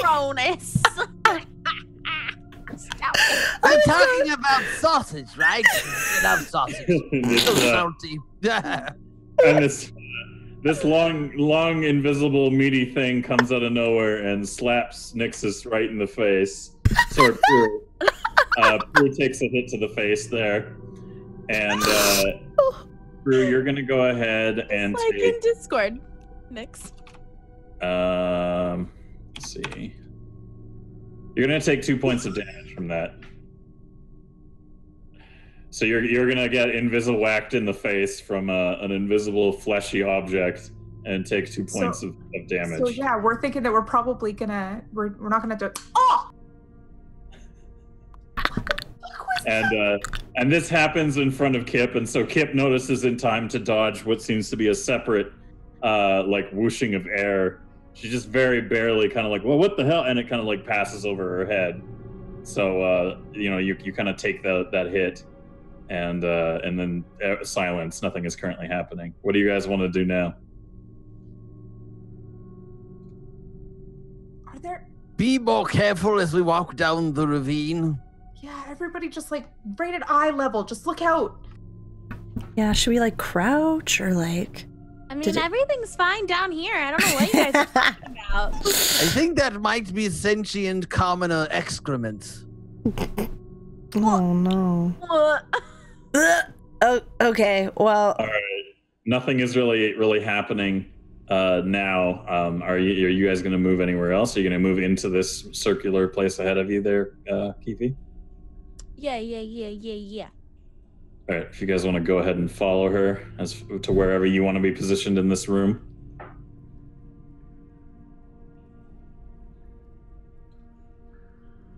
All right, and as you enter this room, you can see more of this space has kind of like revealed itself, and you can kind of make out several different ways of approaching. There's one to the left, right, and then there's two branching off ways to the upper right of the area. And the Wizards of the Coast are currently a little freaked out because they just saw you take a hit to the face from nothing, and they're a little hesitant, but eventually they kind of make their way and cluster up kind of all Scooby-Doo style over each other at the entryway to this room. Where are you guys gonna head now? I asked the lovely, are they hobbits? They're hobbits, right? They're basically hobbits, yes, they're halflings. Halflings, that's the correct word. I'm gonna ask them if maybe singing a song would make them feel better. Since they are bards after all, right? Yeah, they kind of like start nodding to each other, and then like they start tuning their instruments and stuff, and they all start getting ready, and the lead is like, okay, guys, everyone ready? Yes, okay, cool. And so he starts strumming his instrument, and the other two just kind of like pick up a song, and Azaman, the leader of the lead singer of their little group, just kind of like starts ad-libbing a little song about their adventure, and he's like, we're here in the sewers and we're covered in shit. I really hope I'm not going to bite it. And they continue along that line. And you're just kind of like, okay, they're singing now and they're terrified, but they're still doing it. Yeah, everything's fine. So they're continuing along their merry little hobbit way, and as you kind of as you hear them kind of like strumming up the sound of like what kind of sounds to be like more in this direction, you can kind of tell there is a noise that basically kind of sounds like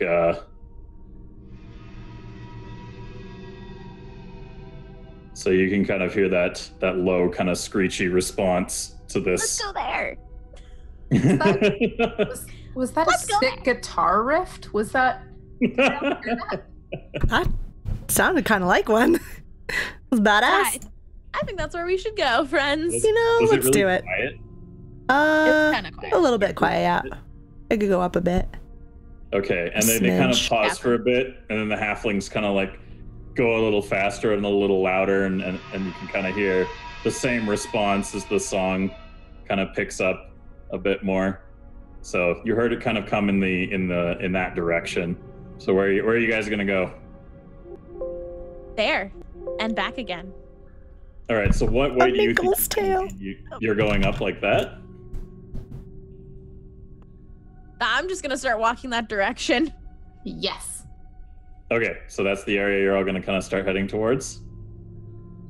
Yeah, I'm down. Perfect. So now as you come to the edge there, you can see that this is like a much larger kind of like throughway, and you kind of shuffle into the area, and the bards are behind you guys. They're kind of singing away as well. And now as you kind of form up in this little throughway, you reveal a little bit more of the hallway you're in, so you can kind of see that the hallway continues for quite a ways on this side and leads to two other areas, and then on the left it kind of starts leading towards. Ooh, that's a lot of typing. Oh shit! I thought I was muted. Sorry. Oh, my poor ears. Sorry, fam. I don't know if you just have like Zoom up really loud, but it's not that loud to me at all. Huh. Oh, sorry. Not for long though. My new mic will be set up like next week, and you won't hear any typing at all. Excellent. That's fantastic. Yeet. Okay, go on. Sorry. Zoom, bugs out like it is with me. And yeah. So you guys are kind of like all gathered together in this hallway, and now you can see on the left there it leads to like a larger chamber, and you're in a much larger kind of like main throughway of poop. And there's like a little area above you to the north, and to the right there's like two hallways. Where are you guys going to go now? Keefe, do you want to continue encouraging the direction of everyone? Yeah, I'm just going to keep walking this way and, kind of say, if anyone wants to go any other way, just let Actually, me know. I think we should cover more ground and a couple of us go the other way. You think we should split up with what is arguably a guitar riffed monster down here? Yes, a little way, so we could make more ground, and we can come back in the center. I'm gonna stay with the magic gnome. Do you want to? I mean, who wants the halflings? I'll take the halflings. Sorry, you guys are gonna split the party on the finale of the chapter, yes? Yes. So Laszlo, that's what you want to do. That's you want to go? Laszlo wants to split? Yeah. Yes, I just want to cover more ground. We really need to find this thing. We could just start jogging. I don't know if splitting up is the best idea. Do we want to take a vote? I feel like we just like how would we together, vote? but like we run. Some kind of initiative roll? I mean, I feel like apart we're not really that functional. True. Just gonna throw it out there. You know, you don't have a rope anymore. I can make you one. That's about all I got for how we're gonna maybe beat this thing. Maybe we should try and stick together. Yeah. All right. Well, here, let's do it point by point. Keefe, what are you doing? I'm gonna kind of hesitantly keep marching this direction. Okay, Kip, what are you gonna do? Follow Keefe. Okay, Prue, what are you gonna do? I am following the gnome. Okay, Laszlo, what are you gonna do? I'm going to take the group of bards and go the other way. Oh, Lord. The bards are gonna kind of look at you and be like a little confused at the idea of like going the other way. Even though they're not really happy to be down here, they're kind of like, they understand that they need to be part of this whole endeavor. So are you gonna try to convince them to come with you? I can pay you handsomely when we're done. That kind of gets their attention. And the lead, as they're like strumming and stuff, kind of turns it into a song, and he kind of switches over and he goes, "To the tall man with really poofy red shoulders, how much coin are we talking to avoid these boulders?" I believe 20 gold per head would be fair. And they kind of like go into a held riff note, looking at each other, and they kind of like, they nod their heads, and then they go, "Yes, okay, we'll come with you. We'll continue our journey in all this poo." Oh, okay. Luck. All right, Laszlo, where are you going to lead the bards? We're just going to go to the other end of this large hallway. To the right? Yes, to the right. Okay, so you're gonna go over there. The bards are gonna kind of like fall in and keep making noise and stuff. And one of them is going to kind of like perk up and Dimps, the kind of like larger one, is gonna tap them on the shoulder, and they're gonna have a quick discussion while they're like playing like a low kind of like riff of music. And then they like nod amongst each other, and then the one who's playing mainly like percussion kind of turns around to join everybody else, and the other two continue along with Laszlo. So Keefe, what are you gonna do now? Where are you gonna lead everybody? And this is just so much pressure. We're gonna keep going here. Nothing could go wrong. All right, so now you're just joined. Still here. He decided they decided in a bit of a hurried argument that like they would still give him his share of the money, but he needs to kind of stick with these you guys, and play his drums. So he's just like playing drums basically, or sorry, he's playing like a hand drum. And he's this one is Dimps of the Wizards of the Coast. He looks like he enjoys food more than anything else. As is quite a hefty fellow. So Dimps has joined you with his little kind of like tambourine hand fucking like thing. It's like a tambourine / like hand drum. So, all right. So you come to the things with it, or does he just play it? I mean, he just plays it. I don't know if he has any combat experience. Probably some with like drunken bar fights. They're traveling musicians after all. We're in great shape. So as you come into this room, you can see that you're in a very large, kind of dimly lit room, and it's got a decently like when you start wading in towards the center of it, Keefe, you start kind of submerging in like waist high poop water almost for you because you're so short, and everyone else is just kind of going into their knees, but it's coming up on you pretty hard. The more into the center you travel. I'm gonna see if Dimp will give me a piggyback ride. You're gonna have the guy currently occupied with playing music also carry you on his back? Yeah, probably. That sounds like a good solution. All right, why don't you go ahead and turn to him and ask him that then? Hey, Dimp, I know you're playing that tambourine thing real great. But I don't want to swallow any poop water. Can I just ride on your shoulders, or back, something like that? Dimp kind of sits there, and he kind of like doesn't really. He shakes his head a bit. He's kind of like, that sounds like a bad idea. Kind of in response. Is there anything else you want to say or do to him? Maybe kind of change his mind. If I swallow the poop water and I get sick, I might not be able to help us, and I'm the only magic user in this group, and that's very helpful in these rock monsters things, and maybe I could try and enchant your little drum there as a payment, or it'd be great for your help. I don't want poop water in my mouth. All right. Dimps is kind of like, oh god, okay, whatever, and kind of motions for you to jump on his back. So are you gonna go ahead and just kind of jump on him there and ride him? Sure. Yeah. Okay. Oh god. Yep. Climb him like a spider monkey. Move you to the front, and there you go. You are now riding Dimps as he plays his drum. Yeah.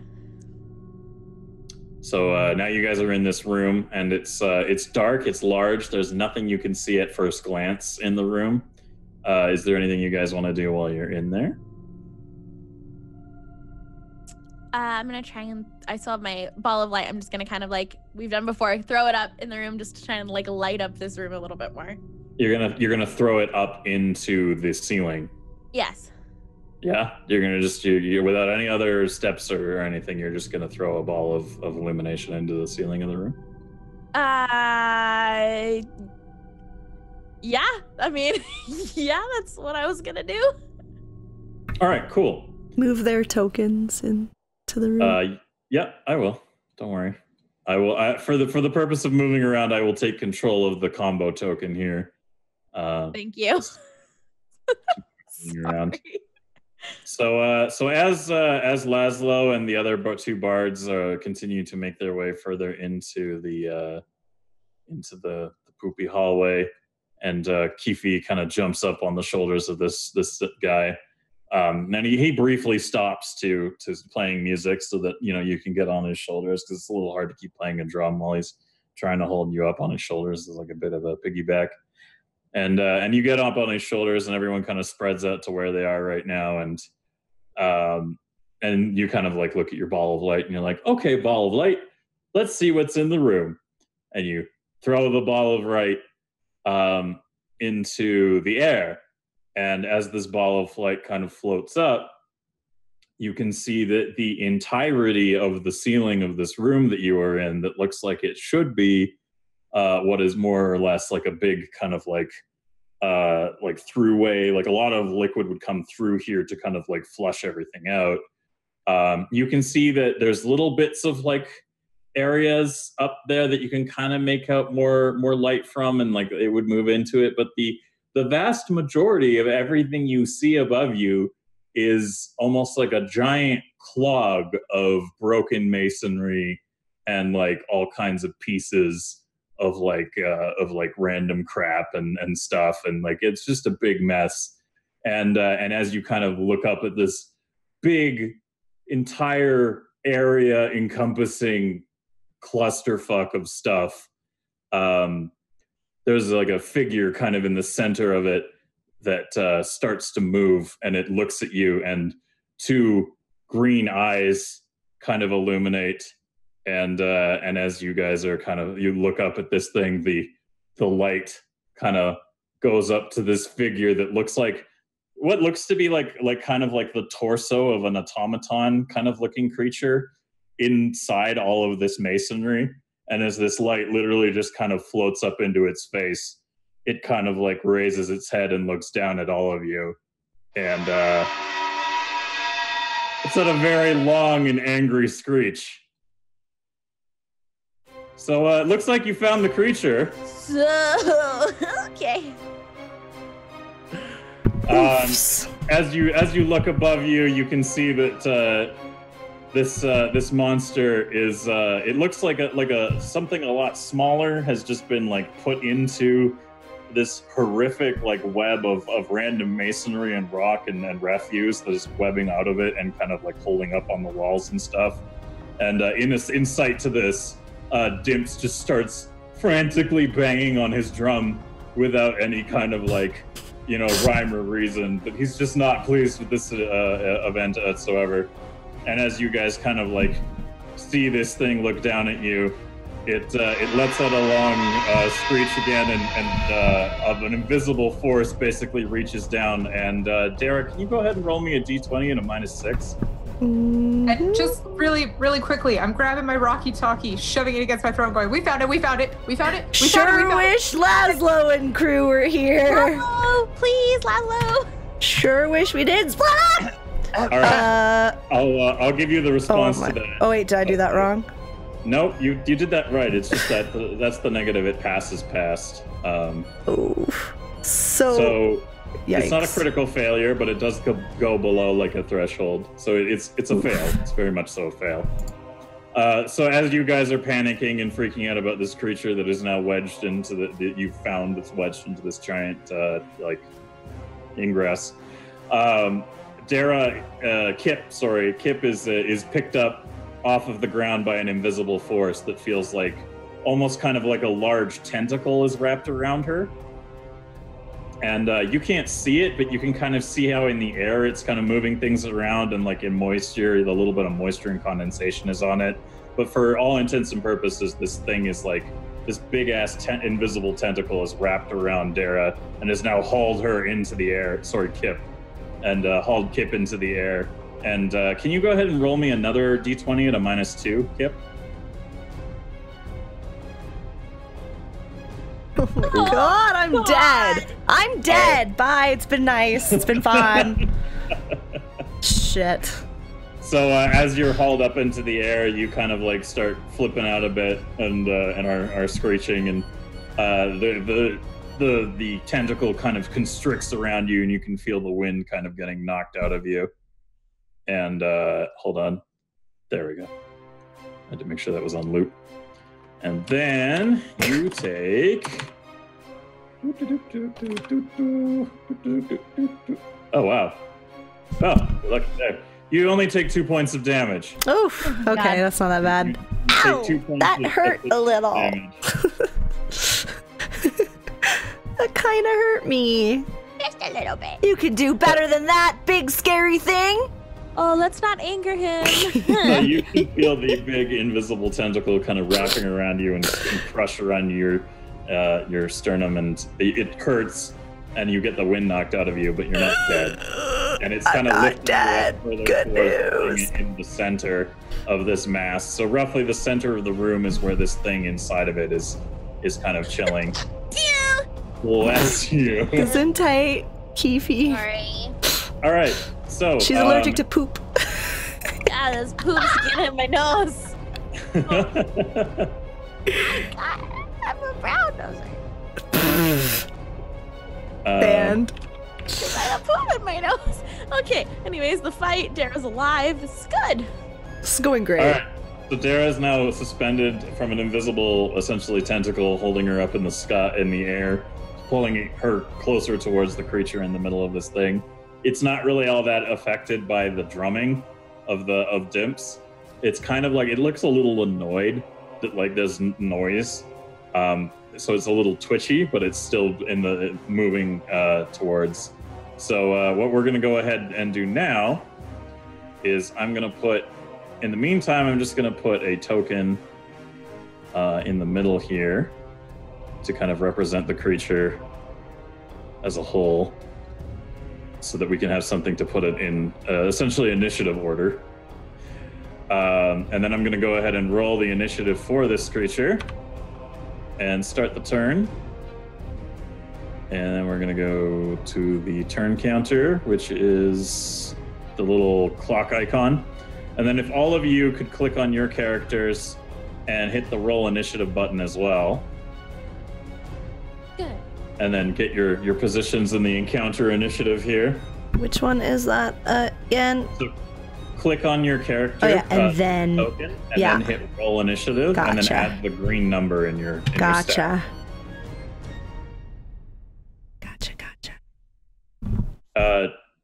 Nexus, you're making weird motions. Are you okay? Did you say something that I missed? Roll is God tier. Oh, okay. Nick is the god, the only one of us that is actually effective in battle. All right. And meanwhile, Laszlo, you hear the response that they found the creature down at the end of the hallway here. Did you want to respond to that call for help? Of course. I didn't want to abandon them. Just widen our search effort. I will come rushing back as soon as I can. Okay, so you start making your way there, and the minstrels stop playing to kind of like run and make their way there, and you're gonna get to about that far before we enter the turn order. So go ahead and click on your character, Laszlo, and roll initiative for it. And then I'm just gonna quickly do some. Oh, I didn't realize your initiative roll was a natural 20, Nixus. That's funny. Yeah, from each. Okay, what the fuck? I can't have that as a listed number, so I'm just gonna change it. And we'll roll initiative on that. Okay. And we got Azman there in the order now, and then we'll also roll for Dimps. So we're gonna go ahead and give him an initiative roll. Okay, they're not gonna do well at all. So A to Z, not is how I want to do it. I want to do it numerically descending. Right, cool. So we start with Prue in response to this engagement. So Prue, what are you gonna do? Excellent. So I can see this thing up on the roof, but I can't necessarily see the tentacles you were talking about, yeah? You can see this creature. It as you look at it, it looks like some kind of like creature that is not it almost looks like an automaton, like something somebody would have built as like an automated worker.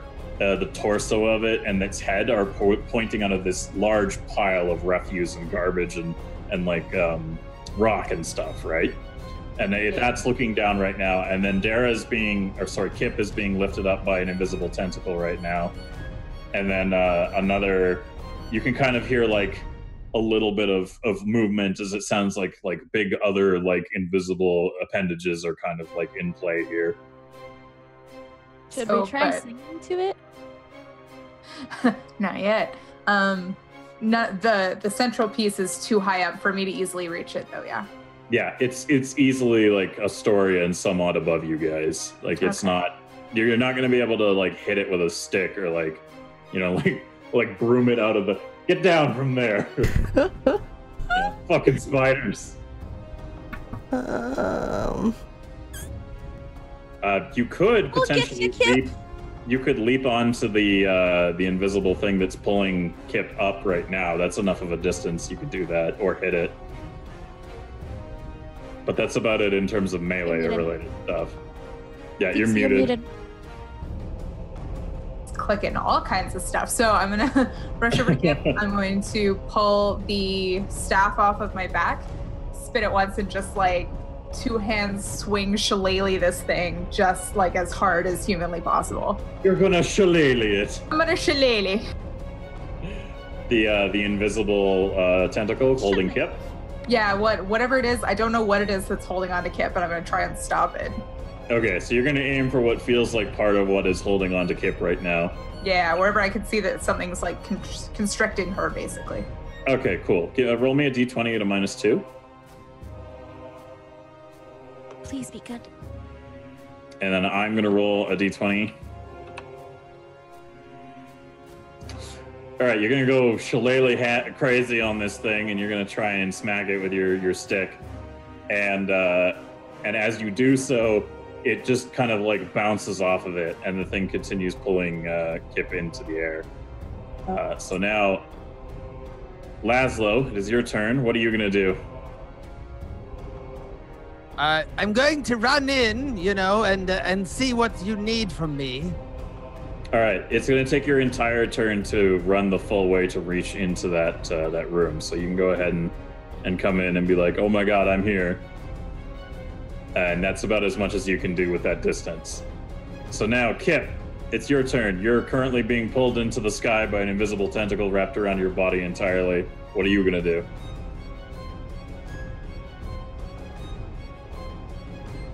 You're muted. God damn it. Okay.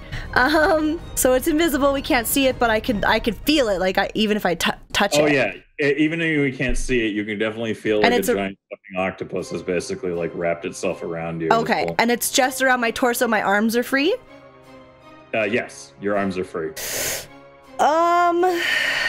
Is Pip still a fucking ball of yarn on my neck? Yeah, he's wrapped. Pip is still a ball of yarn around it, but you could try telling Pip to do something.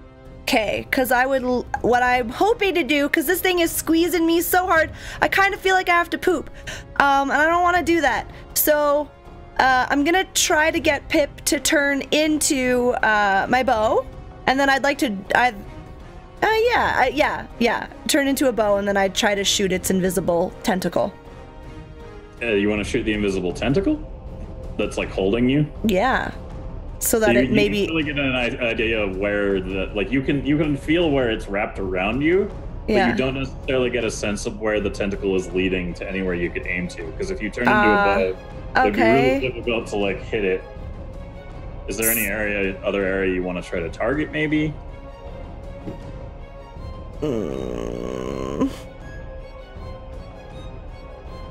No, I don't know. Because the whole thing is invisible, though, or just the tentacle? We can't see. The tentacle is invisible. You can't see these tentacles, but you can see the creatures, like what looks to be what part of it in the center of this big pile of refuse and wreckage. So I can try to shoot it. Yeah, you could try to shoot the center core of whatever this thing is. Is it rock, though? Do we know if it's rock? Well, I mean, it is rock, but it looks different. It's very ornate. You can tell that the center mass of this creature is something entirely different from the refuse. Okay, so I might as well give it a try. I just knew if it was rock, then my bow, my arrows in the past have just not really worked on it. So, okay, let's try to turn my trusty companion Pomeranian into my bow, which she does know how to do really well. Just a heads up. Yes, you're gonna roll a d20 at a +6 for me, and you're gonna tell Pip to get her shit together and turn into a bow. All right. I wish I had a ball of yarn. I call upon the power of my ball of yarn Iranian. Please turn into a bow. All right, it's gonna happen. It didn't need to be a very high number. Basically, when she turns into a bow, I just need you to roll it just see if you critically fail that or not for most of the time. Okay. So Pip hears your request and knows that something's going on and you guys are in danger.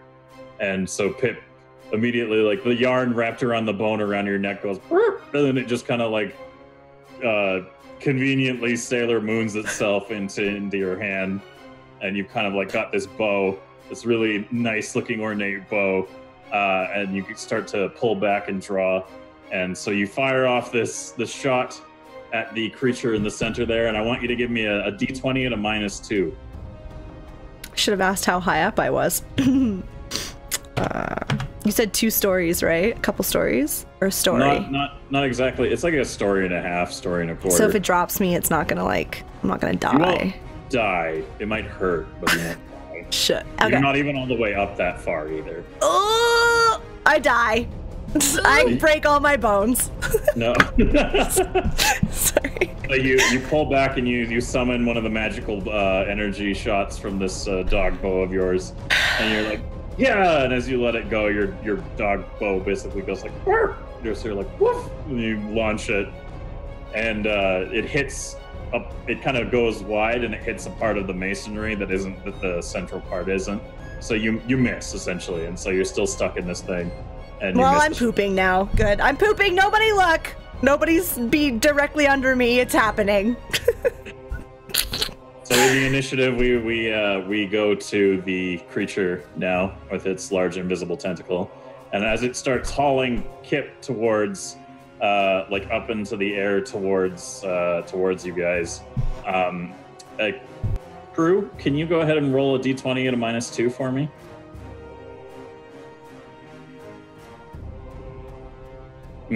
Well done.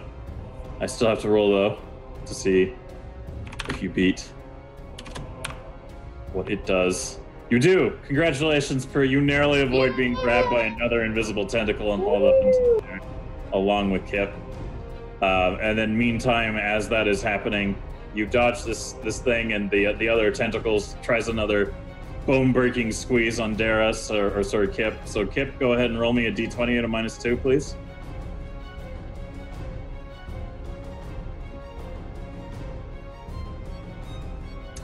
Ooh. That's not good. That's a critical fail. So, we're gonna roll in response to see what the combination of this is here. Oh boy. All right, and then we're gonna roll. Thanks. And we're gonna. Oh, okay. You're gonna take 11 points of damage, and you're gonna get constricted in this thing again, and it's gonna try to crush your bones. So you're gonna take a sizable. So just go ahead and type -11 in the little red bubble on your token there to kind of change the hit points to the right number. There you go. Oh, I didn't even have to math. Nice. Yeah. So you get constricted into this thing, and it knocks the wind out of you. So go ahead and give me one more d20 at no modifier. Are you fucking serious? So as you get constricted, the wind is knocked out of you, and unfortunately on your next turn, you're going to have to roll to see if you can gather your senses enough to kind of retaliate after just having the wind crushed out of you. So we now move on to Keefe, Sagi's turn. You are still on the back of Dimps during this engagement. You're riding Dimps into battle while he plays music. Yep. What are you going to do? I am going to, will it use a whole turn if I jump off of him? No, you can use that as an action if you want. Like reaction. Oh, as a okay, so I can still have a main action then? Yes, you can still do something. You can choose in this turn to jump off his back and then do something. Okay, I'm gonna jump off his back, and then I'm gonna try and cast a firebolt at this thing in the sky. Not the invisible tentacle, but the thing that we saw connected to the tentacle. So you're gonna the center mass, this thing that looks like it's rooted into it. You're gonna aim for that. Yeah. Okay, and you're gonna shoot a fireball. Yeah. Okay. Nothing could go wrong. Nothing. No, obviously not. There's not water around us. This is totally not with these hot fire rolls. We're good. Yeah. We're specifically summoning a ball of hot flame to launch at this thing, right? Nah, I'm thinking more like flamethrower hands. Oh, it's gonna be a long distance for a flamethrower. Is it a good distance? Yeah, it's not gonna really do much. You get the sense it's far too far up. You need to use something like either beamy or like a ball of something, you know? Okay, we're gonna do a flaming ball of death. It'll be great. All right, cool. You're gonna try to summon a really powerful flaming ball of death at a -2 on your d20. So roll that d20. Let's go ahead. Let's just do it. Ooh. what in the actual shit is happening right now? Why is this? This is like all of Dylan's rolls last week. All right, cool. So you try to conjure a fireball, and you're like, and instead of shooting a fireball at this creature, you shoot like a piñata ball. It like looks like a fireball, but it's actually like a piñata. And when it flies up there and impacts with the creature, it kind of explodes into a bunch of confetti. And the little pieces of confetti are like all little, they look like little fortune cookies, like inserts. And each piece of paper says no on it. So you shoot this fireball piñata into it, and it explodes on impact and showers a bunch of little pieces of paper that say nope on it all over the place. And then the boss kind of responds in anger to this impact. And that's about all you do. So, meantime, in the interim, it's Azaman's turn. And he's going to come running in. And on Dimp's turn, Dimp is going to just keep drumming away. And he's going to keep looking back at his friends like, the fuck, guys? And so he keeps doing that on his turn. And so on Osmo's turn, he comes running over and joins Azaman. And then we return to Prue's turn. So Prue, what are you going to do now? Okay, so I'm gonna try and get Kip out of there again. I'm gonna try with another two-handed swing at this invisible tentacle thing. Okay, it's made its way significantly up more into the sky now. So you're gonna have to like leap and do it. I'm gonna try and get it like a piñata. All right, so you're gonna kind of like jump overhand it. Yeah, think like like Kobe. I'm gonna take a running start and just like flying leap, both hands, trying to smack this thing. Okay, cool. So I want you to roll me a d20 at a +4 because you are very agile and incredibly experienced with that stick of yours. Oh. She's quite experienced with it? Why? Yeah. Prue knows how to handle stick. All right, so Prue, you go ahead and try to overhand into this thing, and you hit it, but again, it just bounces off. It doesn't really do much to it. It just kind of like plonk, reflects off of this invisible tentacle. And now we move on to Laszlo's turn. Laszlo, what are you gonna do? Keefe, I have found that you have become much more proficient in your magic, and it's time for me to pull my weight. I would like you to summon me a pistol, a flintlock pistol. I am quite advanced in my shooting skills, and I want to help out. Could you do that for me? I'll let you give up your action to let Keefe summon that for your use on your next turn if you're agreeable to that, Keefe. Yes. Yes, sure. All right. You want to try and a pistol. What could go wrong? Try and summon a pistol for Laszlo. Yeah, that's exactly what I'm gonna do. Okay, perfect. So you're gonna go ahead and roll me a d20 at a -4, please. Accio pistol. Yeah. Avada gunshots. At a minus what? Is there a minus? 4. Possibly a plus? Oh, a 4. That's okay. -4. Roll d20 at a -4. Oh! Nice. Finally! I found a gun. Well done. So you cast gun, and a gun appears, and you throw this pistol, and it's like a nice. I go, if these guns were real. You did. You'd be fucking dead. Yes. So you managed to cast gun, and you successfully summon a gun and toss it over to Laszlo. And Laszlo catches the gun and is kind of like, yeah, now I got a freaking sweet enchanted magic pistol in my hand. And it's really impressive looking.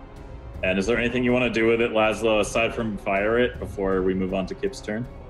No, I would like to fire it straight at its disgusting core. Okay, so on your turn, we'll be able to do that. Because you sacrificed your action to allow Keefe the attempt to give you a pistol. Right. All right. And now we're on to Kip's turn. Kip, I need you to roll me a d20 at a -4 to see if you can recover from getting a wind crushed out of you.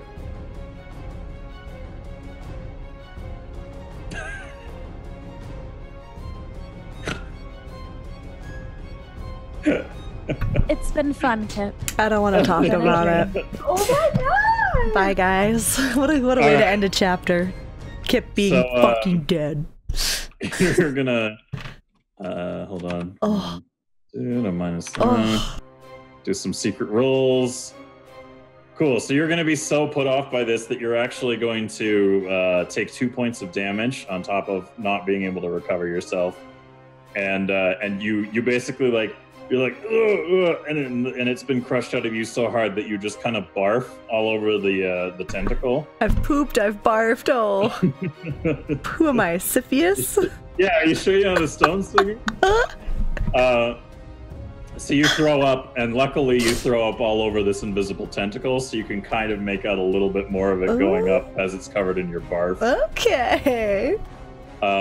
So as that happens, it now moves on to the turn of the creature itself, and the creature notices more people kind of coming in. So you guys are going to hear the sound of a thud and then rushing water. And it looks like a very large invisible tentacle is going to try to sweep you all along.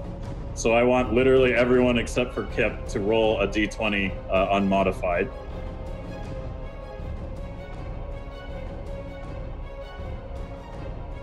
And I'm gonna do some private rolling here of my own. Do we die in this last chapter? I'm kind of thinking I mean, it's possible. I'm at 35 health. All right. So luckily for the Wizards of the Coast, but unluckily for the rest of you, oh no, it won't go away. Please, I don't want to roll any more dice. Thank you. So unluckily for the rest of you, but luckily for the Wizards of the Coast, Dimps kind of cheeses it into the walkway here, and they all kind of line up just along the edge because they hear that onrushing sound, and they're like, "Oh God, fuck!" And they kind of cheese it into the hallway. But the rest of you are unfortunately taken off guard by this, and every one of you is kind of swept along like a clock in the same direction, one by one, until you kind of get sprawled out into the poop water here. And then I want each of you to roll me a d20 with no modifiers who got swept along. So Prue, Keefe, and Laszlo, roll me a d20 with no modifiers, please. Ooh. Hello? Hello? Ooh. Oh my god! Shut the front door! I think the roll 20 Shut is fucking... the stone door. Yeah, this is bullshit. Lies. Okay. Oh, okay. So Keefe and Laszlo, you're both going to take 10 points of damage. So that's going to happen. You're going to take 10 points of damage each. And Laszlo, unfortunately, you're going to get smashed face first into the poop water. And you're knocked off balance. So on your turn, you're going to have to do some recovery rolls before you can do anything. However, we are now on to Keefe. Keefe, you didn't get knocked over, but you did take a big hit from that as you were splashed along. You recover and you're up, but you're damaged. What are you going to do with your turn now? We're gonna just try and shoot it in the face again. Really, that's the only thing that I see solving this scenario is just killing it. So we're gonna try Fireball Part 2. Okay, you're gonna try it again? Yeah, we're gonna try it again. All right, cool. It's only gonna be at a -2 this time. Okay, see, practice does make perfect, but normally I'd just throw a rope at it, but that's not really gonna help, so... No. Let's try. -2, you said? -2. Roll a d20 at a -2. I don't wanna look. Oh, just... Are you kidding me? So I'm gonna say you go ahead and you manage to cast a small fireball, but unfortunately it just kind of careens to the left and misses the monster in the center, and nothing really happens other than it just kind of like, it doesn't really even care. It's still doing its thing. So now we move on to Azaman and Dimps and Osmo. They've all grouped together in the same kind of turn order here, and Azaman looks at them all at his fellows, and he kind of goes like, all right, we need to help, and the only way we've been able to help so far is by playing music. So Dimps, start strumming. Osmo, Dimps, start hitting the thing. Osmo, start strumming. I'm going to sing. And so they kind of confidently strut out.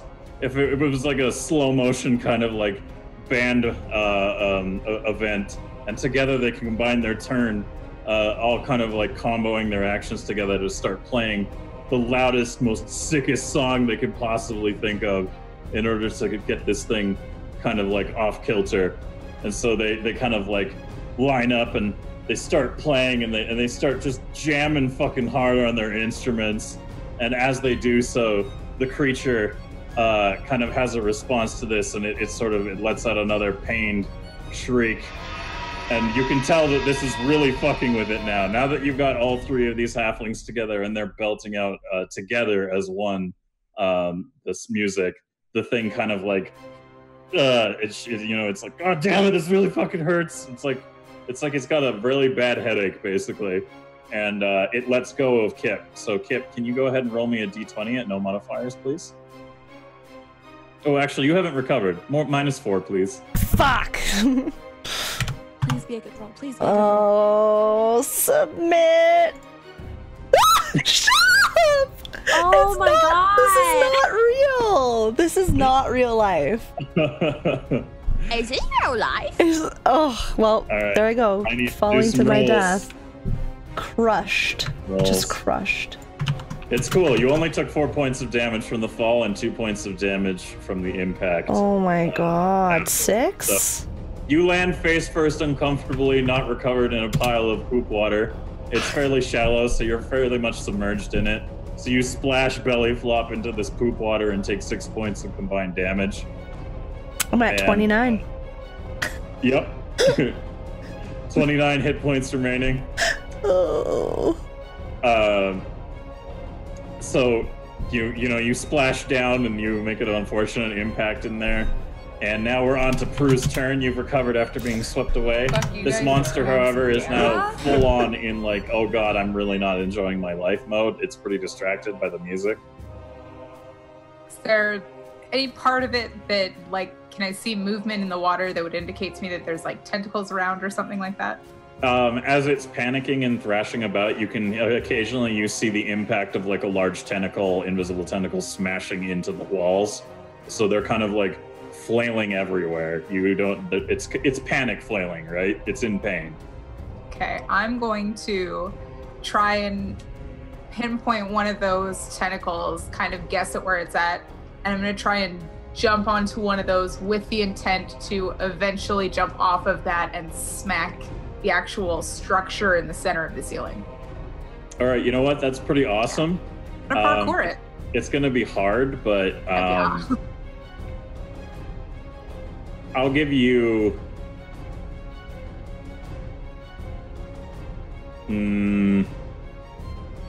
Tell you what, I'll let you roll for something.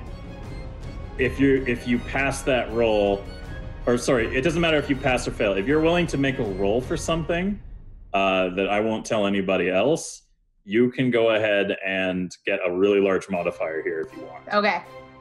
Do you want to do that? I want to do it. Okay, roll me a d20. Privately? No, just okay. It's a public d20. Okay. So you're going to go ahead and you're going to give me rolls for this, and I'm going to give you a +10 to every roll. So go ahead and roll me a d20 and add a +10 to the roll, and I'm going to have you roll a d20 with a +10, and then another d20 at a +10. A total of 3? So no. You rolled what you needed to roll, okay. And it went off well. I'm going to roll response here, just to see how that goes. Perfect. So you've done it.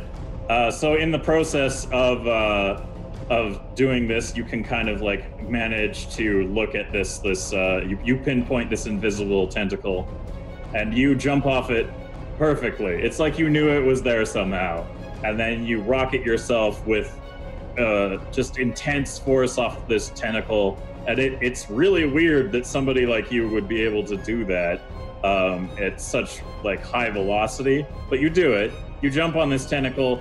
You like it was there. You knew it was there all along. You jump on it. You launch yourself into this thing. And are you overhanding, or are you trying to drive the stick into it? I'm trying to just like a baseball bat over my head, just clobber this thing. Like overhead, or are you side swinging, or like based on the angle I'm assuming I'm jumping at, overhead. Okay, cool. So you're gonna go ahead and you're gonna impact on that thing, and I want you to roll me one more d20 at a +8 here. Nice, well done. I'm gonna roll a response roll here.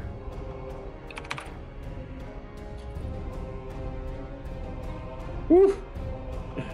All right, so you impact this thing, and it is currently panicking real hard from having all this musical assault onto its senses. It can't stand the harmonies.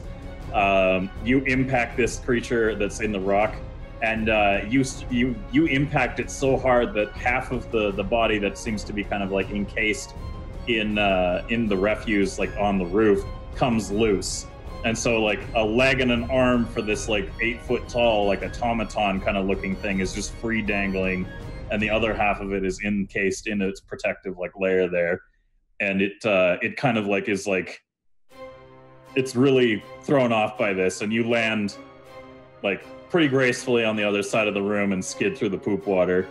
And you've kind of knocked it free. So it looks like another good solid blow from something might kind of knock this thing out of its little protective shell on the roof. So Laszlo, I need you to roll to see if you can recover. So it's a -1 on a d20. Roll that for me and see if you can recover from getting poop slapped, more or less. Yeah, I'll go ahead and give you the recovery. So you collect your shit and you kind of get back up. And now you've got a magic pistol and you're covered in poop water. Everyone's pretty much covered in poop water at this point. What are you going to do, Laszlo? I feel like this is my shot. I'm going to take my flint and tinder, and I'm going to load it into the gun first to have some kind of explosive shot, and I'm going to shoot it at what looks to be a weak spot on its body. So that's what I'm going to do. Okay, cool. You don't actually have any ammo that, like, you know of for it. You were just given a magic pistol. You're just gonna you can fire it and see what happens. I mean, you didn't really take the time to look at it or inspect it or anything, so you're just gonna point at it and shoot and hope it goes well. So I actually need a metal ball. Damn it. No, you don't need ammo. Potentially. It's a magic gun. Why don't you point at it and shoot, and we'll see what happens. All right, that sounds very risky.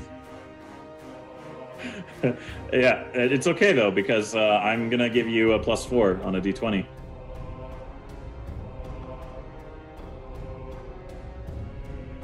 These rolls, man.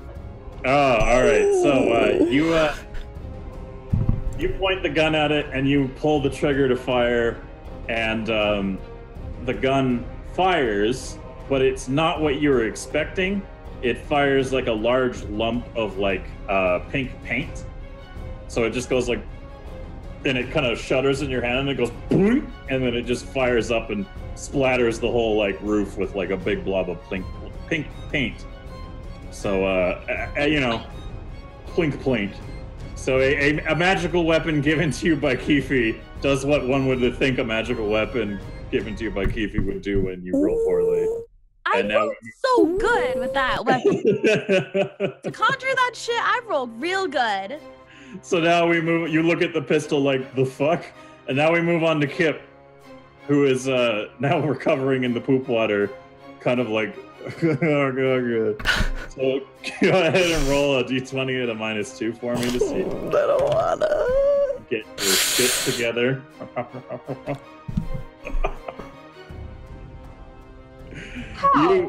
You don't feel like joining it today. You lie in the poop water and like you kind of like defeatedly gurgle and bubbles come up through the nasty water. Do I lose health? No, it's just really sad and pathetic. Just as bad. Fuck. It's really sad and pathetic. You're fine.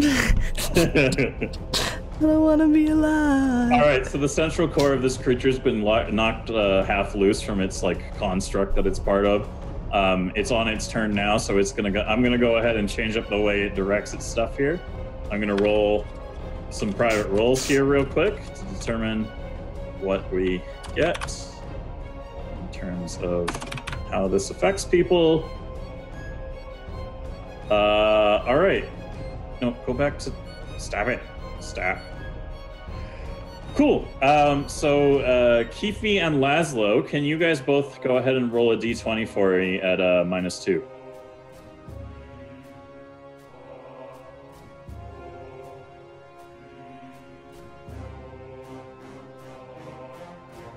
All right, and then I'm going to roll 2 rolls here. My one good roll.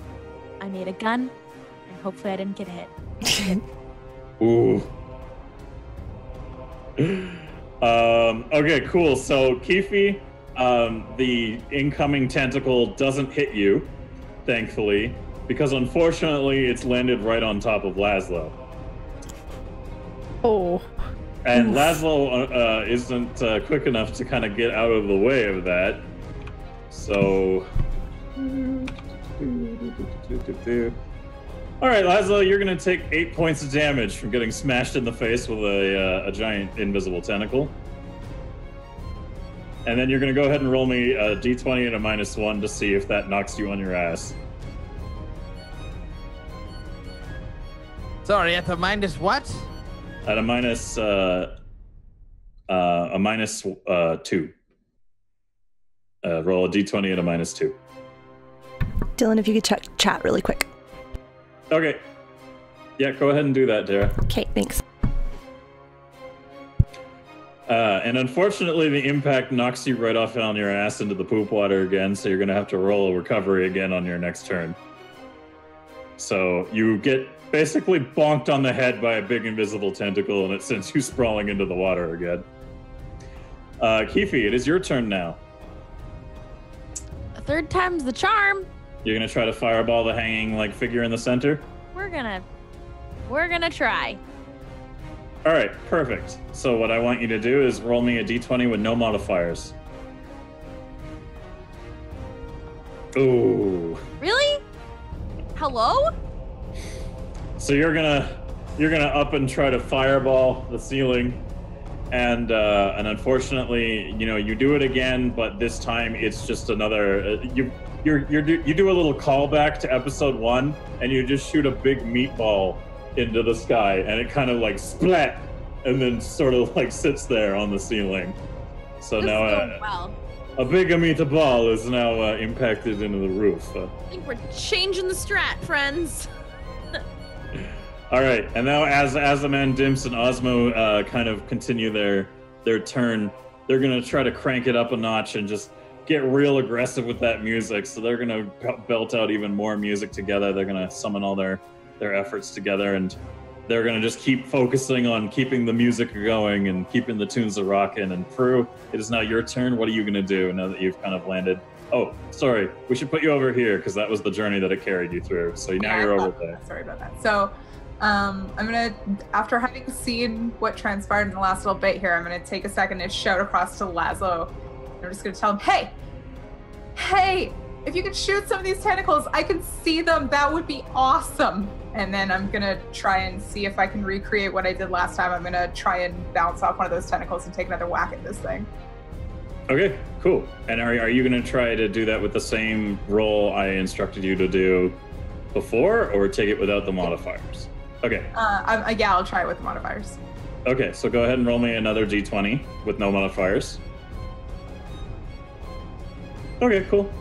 Everyone kind of notices you do this again, but go ahead and have another +10 to both rolls. There you go. Yeah, you're perfectly fine. So everybody kind of they see you do this, but they're kind of okay, whatever. She's just really athletic and super bouncy.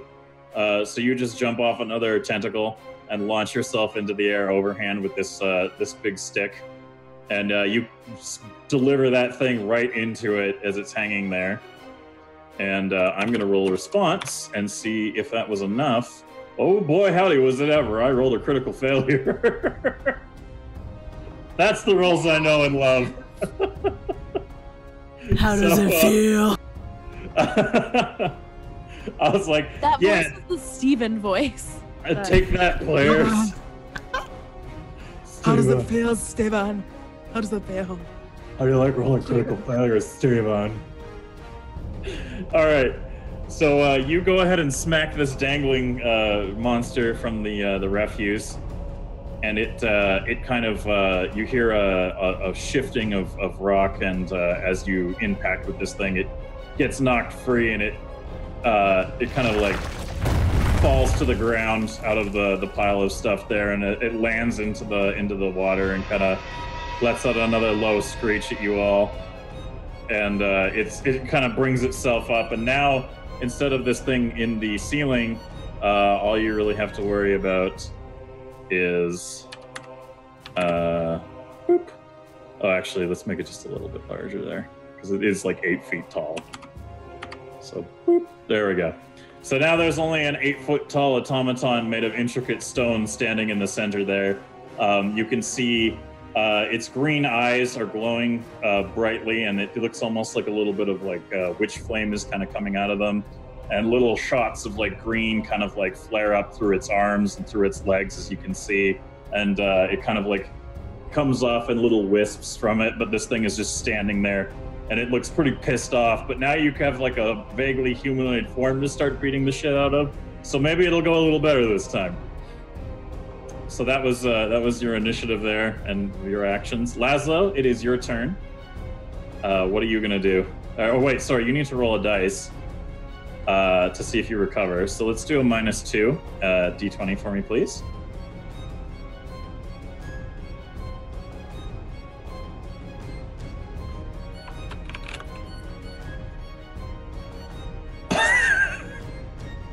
Are you serious? I think we die here. Oh my god. You try to recover from getting head splatted by a tentacle, and you're not doing so well about that. So you just kind of get up to be like, and then you sit down for a bit, because you're like, nope. So you're gonna have to roll again, and unfortunately, it's gonna be harder next time because you're a little bit stunned.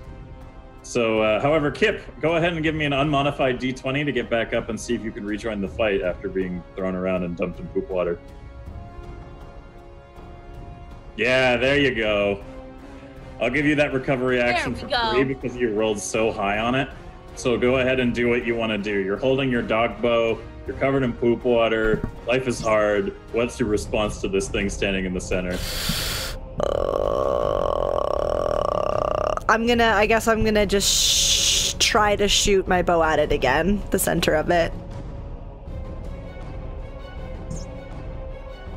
Okay, cool. Also, just a heads up to anybody who've been sending me messages wondering about the health of people. This takes place immediately following episode 3, so everyone's damage that they took during that event would have retained. I was wondering about that. Nobody really had any time to recover in between that moment. It was kind of a get under there and finish this fucker off kind of situation. Do we all start at 50 at the beginning? Have I never Yes. taken damage until today? You've never taken damage. Holy shit! I was like, oh, I thought maybe I fucked up or something and needed to have less. Whoa. Nope. And then I got F'd in the A today. Okay. Yes, you did. So I am gonna shoot my bow at it.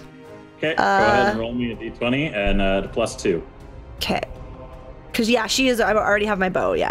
Yep, you don't have to worry about summoning it. She's being a good dog and staying warm. Please be as good as my last roll, please.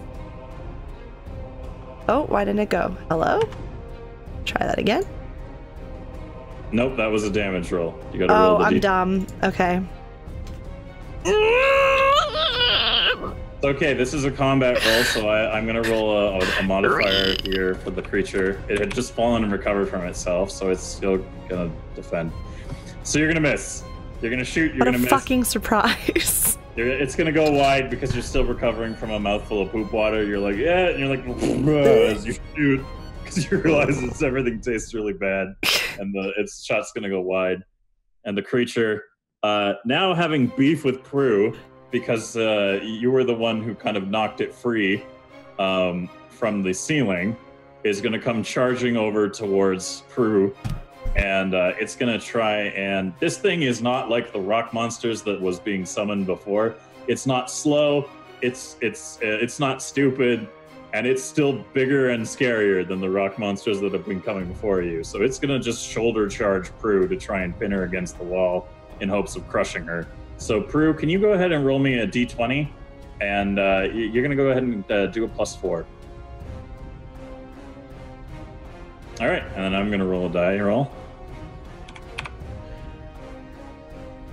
Oh, you are very lucky.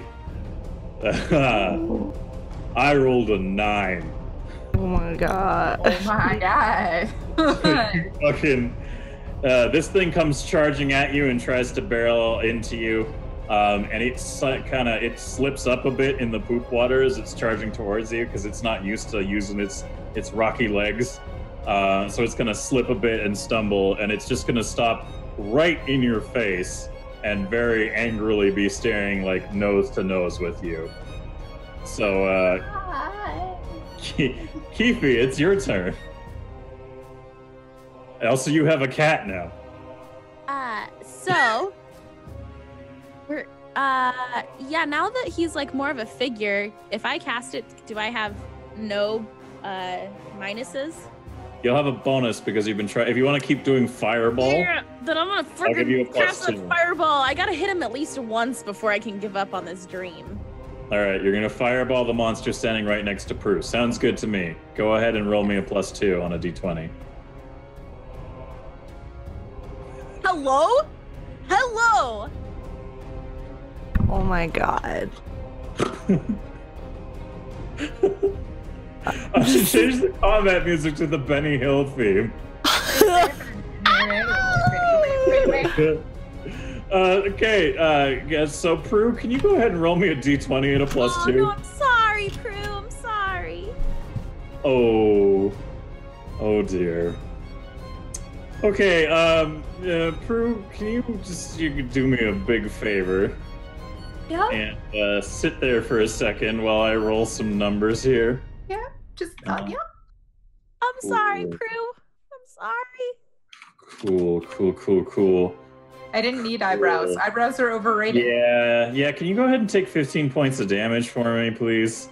Oof. And yeah, so you're gonna get hit face first with a fireball from Keefe. So it's gonna go off, but it's gonna hit you instead. So you're gonna get staggered back a little bit. So you're the good news, you're not face to face with the monster because you're currently on fire. But you know that goes up pretty quickly because you quickly do a little bit of a poop splashy, oh god, why fire hurts bad situation. And as that passes along, the Wizards of the Coast with 2 Z's in Wizard, in case you guys were wondering, just so it doesn't share any names with anything else. Oh, good to know. Yeah, Wizards. Wizards of the Coast. WIZZARDS. Yes. Ooh. So they're gonna march together playing this music, and they're gonna try to move on this thing, and they're gonna play a song, and Azaman is gonna lead them in a song, and he's gonna be like, "Hey, big monster who's fucking my friends, we're here to play the song of your end." And they're gonna kind of move up and try to fuck with this thing. So they're gonna get right up in there with that acoustic assault, and it's gonna be really displeased with that. It's gonna be so displeased with it, in fact, that it's going to clutch its head and let out another ringing screech through the room. And as it does so, Prue, you now recover from being hit with a fireball. It's freaking out because there's all this music. There's a bunch of annoying halflings playing music behind it, and it's really pissed off at the fact that this is happening. What are you gonna do? Are you gonna do something with this thing? Yeah, it is within smashing directly in the face range. I'm gonna smash it directly in the face. You're gonna overhand your stick into this thing's face? Just sideways this time, shoulder to. You're gonna batter up that bitch? Yes. Okay. Is there a point on it you're aiming? I'm called shot to the jaw. Okay, you're gonna go for the face. I'm gonna try. Okay, cool. Do you want to take another roll? This time, no. This time I'm just gonna straight up. Okay, cool. So roll me a d20 at a +3. Oof. Thank God. Yeah, good thing you didn't take that roll, eh? Fuck. It's okay, I rolled a 2. You're fine. Yes! The Dylan rolls are back. They're back. We might make it out alive. Internet dies. Cool. Yeah, you impact with its head. It's not going to be a really massive blow, but it's going to knock this thing off kilter. It's going to kind of take a knee, and you can tell you inflicted some kind of damage on it. It's already been really put off balance by all this annoying fucking halfling singing and strumming behind it. And you kind of go ahead and give it the old slash on the face, and it kind of goes down to one knee and is clutching its head in pain. Laszlo, I need you to roll a recovery at a -4. Sorry, roll me a d20. It's good enough. You give up. So what are you gonna do? I'm going to assume that this is a operating flintlock pistol, but I have no ammo. So I'm going to improvise because I'm an expert in improvisation. And also, I would like to spend one of my one behavior point for whatever that gets me, an extra turn or extra modifier or whatever. And I'm going to load the 20 gold that I have into the end of this flintlock pistol. And I'm going to fire this gold in this dumbass rock's face. And I'm going to hope it just shoots its head off. All right. You're going to fucking... you know what? You're going to run up to this motherfucker. You're going to spend your behavior point to give yourself some fantastic bonuses here. You're not going to do a roll change, but you're going to implore that the DM gives you some bonuses to this event. So you're going to load all your fucking money into this pistol. You're going to run up and you're going to try. This thing's holding its head. It looks up at your pistol. You're going to point this pistol in its face, and you're going to roll me a d20 at a +6. And we're going to see what happens as a result.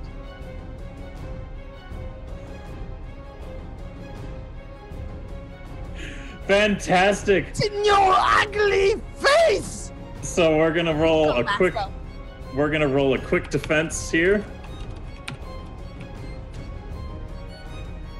And I'm going to see if he...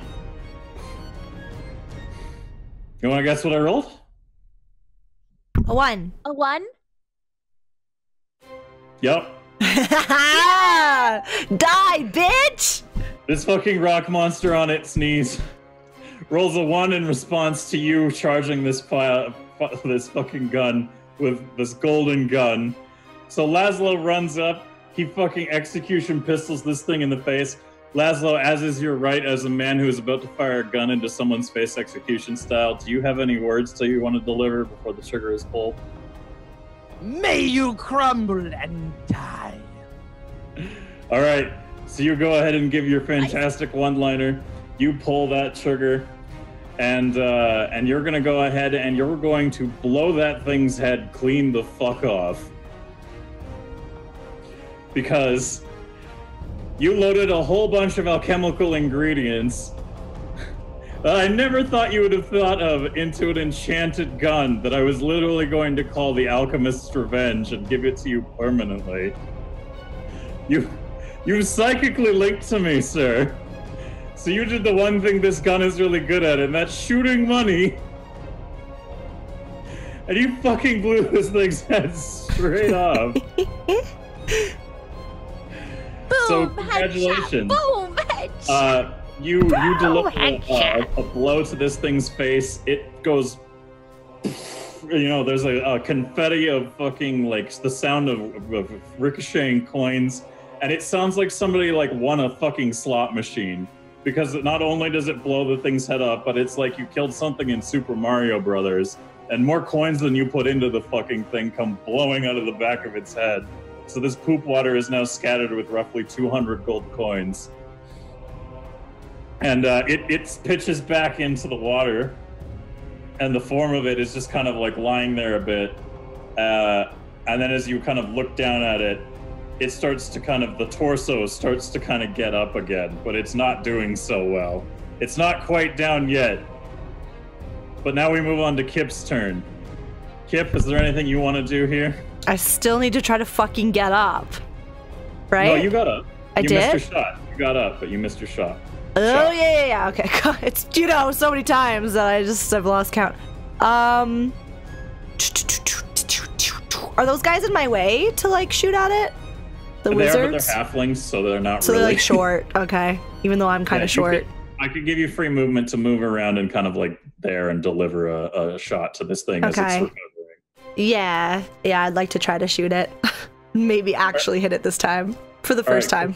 Cool. I want you to roll me a d20 unmodified, but the thing we're going to say here is this thing is so hard up to not be hit, and you're in such a good position that as long as you don't critically fail this roll, you're going to impact it with your shot. Well, we'll see. Unmodified, you said? Unmodified d20. Oh, God. All right, everybody ready? Oh! Nat 20. Oh, shit. Woo! Finally! You were due. I swear, folks, we're not scripted. What's the thing? Oh my god. Is this the one? Damn it. Woo! Fuck. Well, that's exciting. There we go. There it is. Yay! All right, Dara. So you are also the one delivering and executing shot here to the core of this thing's body with an enchanted arrow from your magic dog. Is there anything you want to say when you deliver this natural critical 20 into this thing? I'll be back. What? I don't want to come back to you. I don't know what that means, but I love it. Hey, you let loose the shot, and your dog, who is really fucking tired of being in the toilet, essentially gives a big boost to your shot in the hopes that this will make things stop being all about being in poop zone. And you let go of this arrow, and in the short time that it travels to this creature's body, it illuminates the room with blinding light as it travels into this thing's chest, impacts in this thing's chest, and ruptures it into tiny pieces across the whole room, scattering you all in little pieces of stone and masonry. Ooh, ow, ooh, and you're pretty sure that you killed the fucking thing now that it's rock confetti. Ow, ooh, ow, kind of hurts. Is it dead, guys? I think it's dead, right? Yeah. Yes, ooh. I think you managed to do it. That was a very impressive shot you took there. The rocks won't stop falling. Ow! Ooh. It hurts. Maybe your dog could turn into like a hat. Umbrella. Yeah, nice dream. She is over with everything right now. Yeah. Let's like give her a toy and she can just chill for a little. Yeah, that's a good idea. Oh, weird, good guys. job, everybody. She turned pink. What? Look at her. Wow, your dog turned pink. Oh, maybe from the yarn, the purple. Oh yeah, there you go. Oh my god, I'm not too worried about it. You look pretty. It works well on you, Pip. Pink beard. Good job. Good job. You did a good job. Good job, everybody. There's her toy squeaking. Yep. I'm gonna mute. All right, cool. So we have now. Well done, everyone. You've literally murdered this rock monster thing, and as you kind of all sort of gather your senses, you're all sort of celebrating, and the music stops. Like the guy there's like you shoot that arrow, the thing explodes, and then they just finish like a sick riff on a song, and everyone sits there quietly for like 2 seconds. And then the halflings just start freaking out.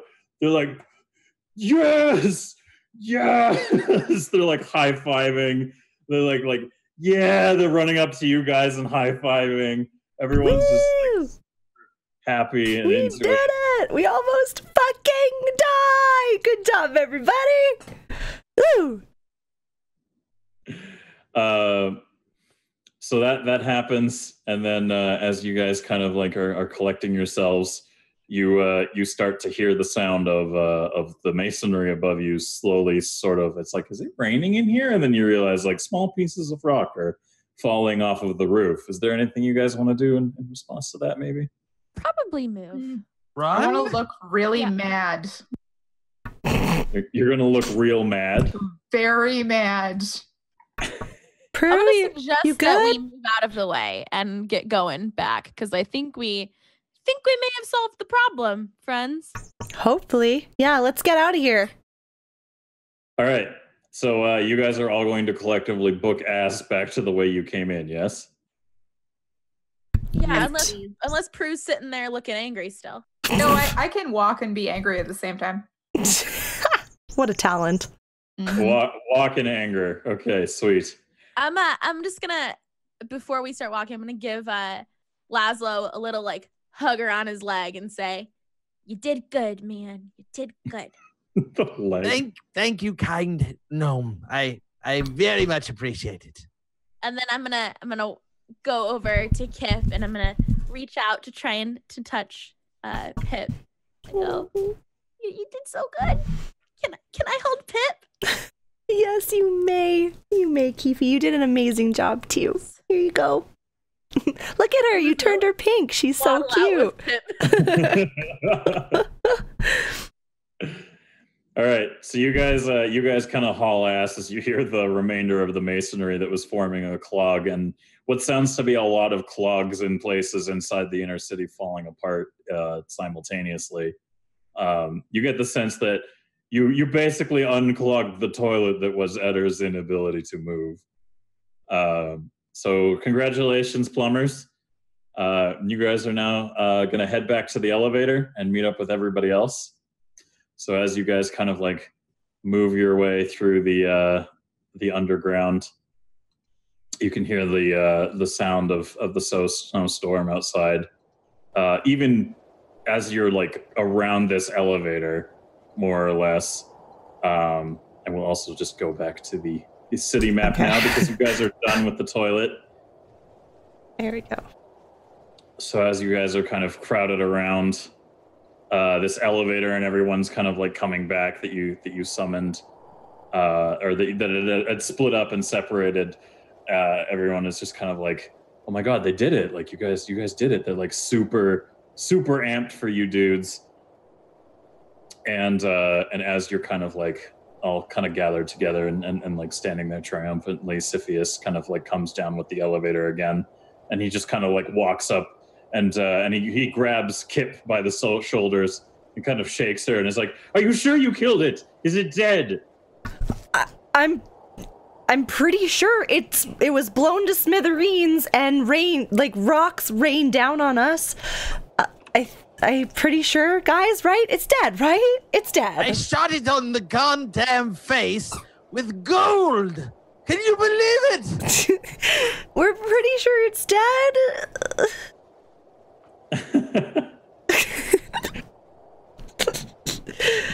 And, let's hope.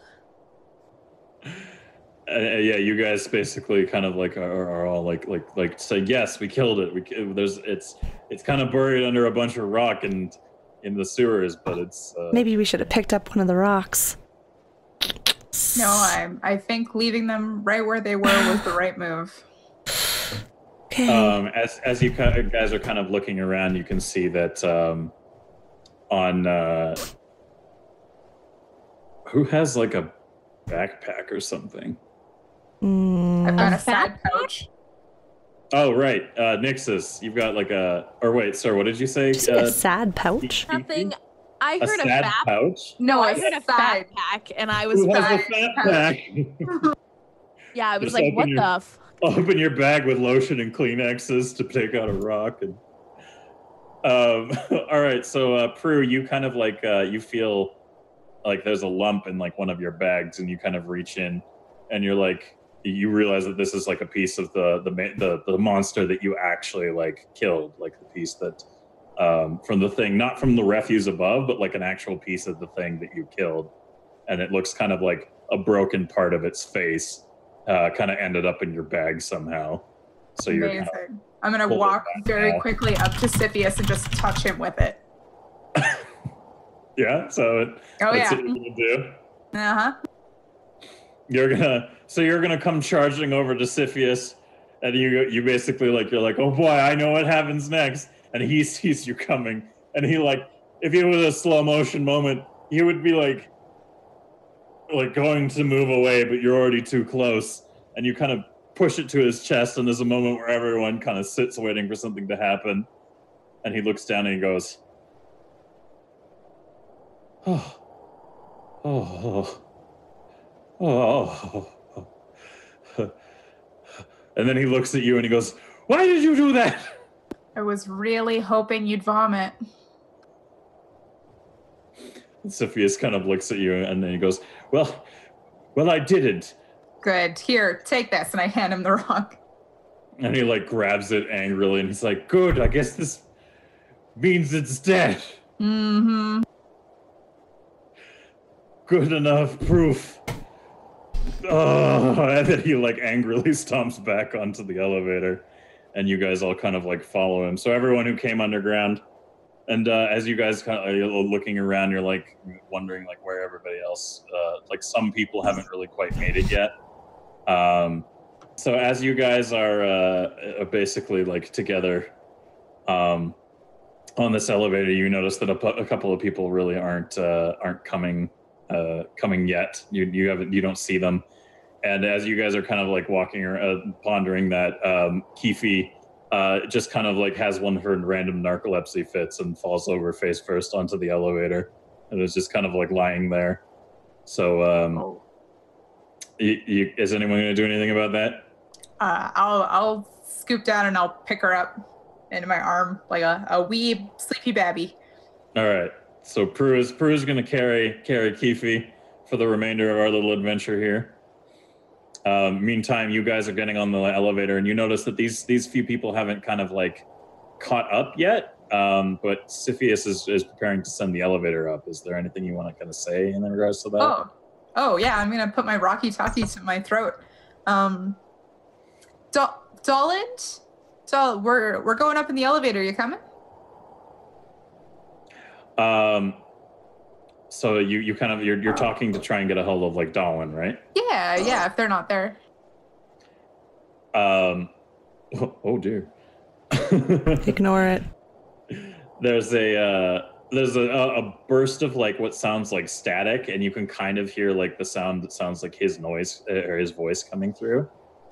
But unfortunately, it's too the magic storm above you is now upon you guys fully, and now you realize that these things aren't going to work very well at a remote distance anymore, because there's just a lot of magical interference going on in the sky now. So you hear a broken up kind of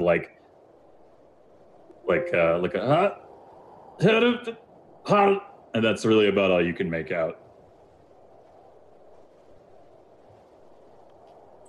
I'm going to turn to Siphius. Hey, were you able to get in touch with everybody to tell them we were going up? They know that we're leaving. Sorry, Derek, can you make a button for that to come up every time? Yeah. He has a bout of narcolepsy in the future, please. Yes, I will keep it on here. Oh. There you go. Perfect. All right. Sorry, what did you say, Prue? Oh, I was checking with Siphius to see if he had actually let everybody know that we're leaving, just to make sure that they're on their way. And Siphius kind of scatterbrained turns around to you, still a scowl in his eyes because you tried to make him barf rock, and he's like, "What? Is everyone not here? Are we missing people?" Yeah, there's at least one group that hasn't shown up yet. It's got a couple of our friends in it. Oh, I see. Damn it. God. And as you're kind of sitting there, the result of our vote is now going to be resolved. It was a little bit of a short voting period. Sorry to those of you who might have just missed the vote. What? There was a vote?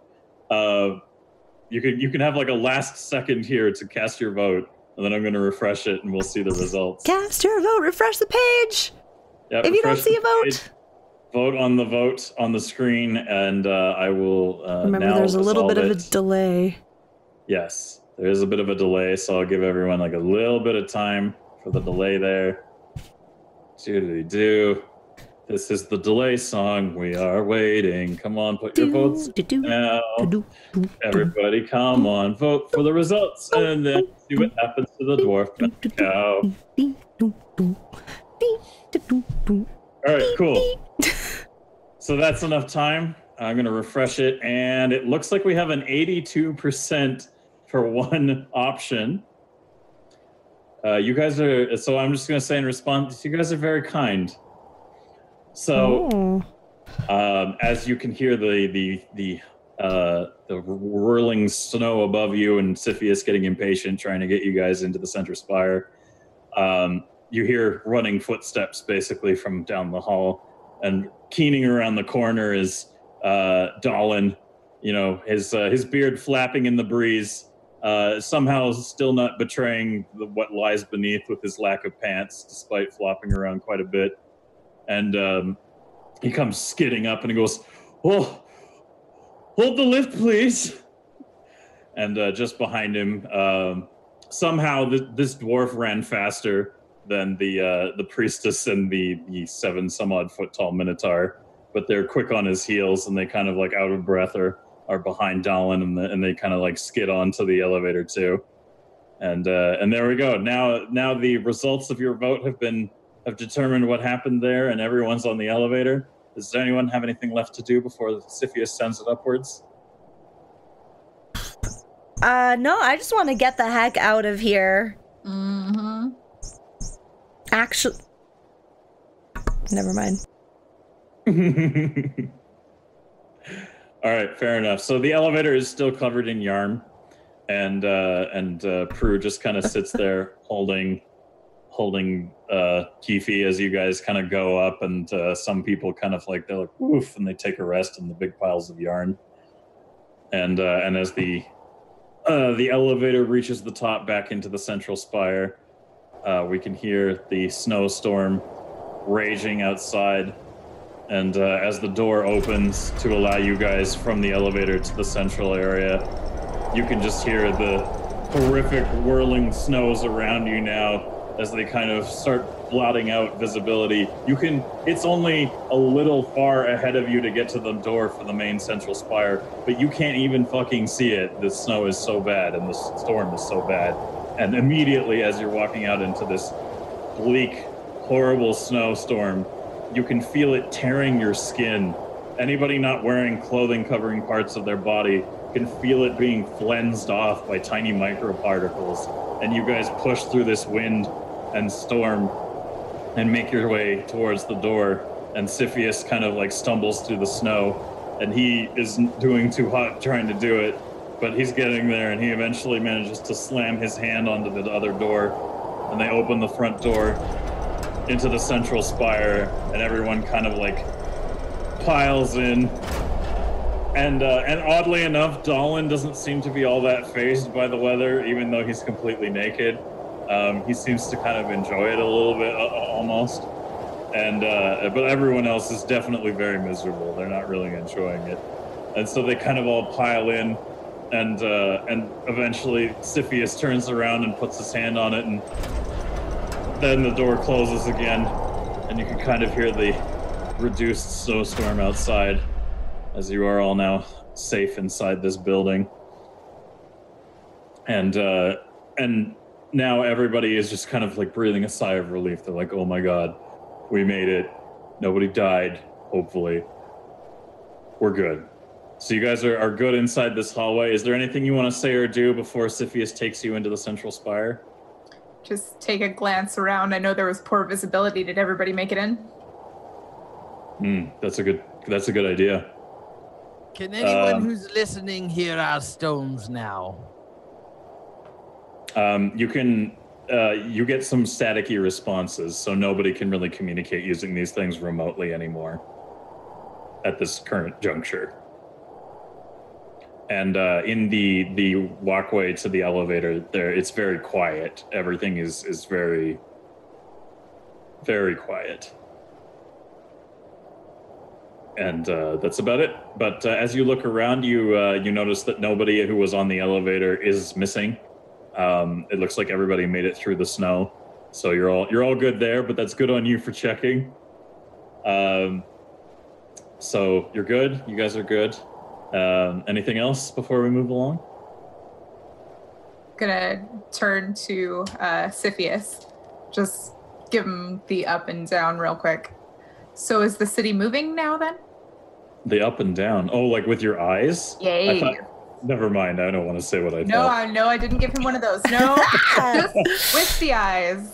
Just gave him a quick up and down and then asked him to get us on the way. The old one too, you know.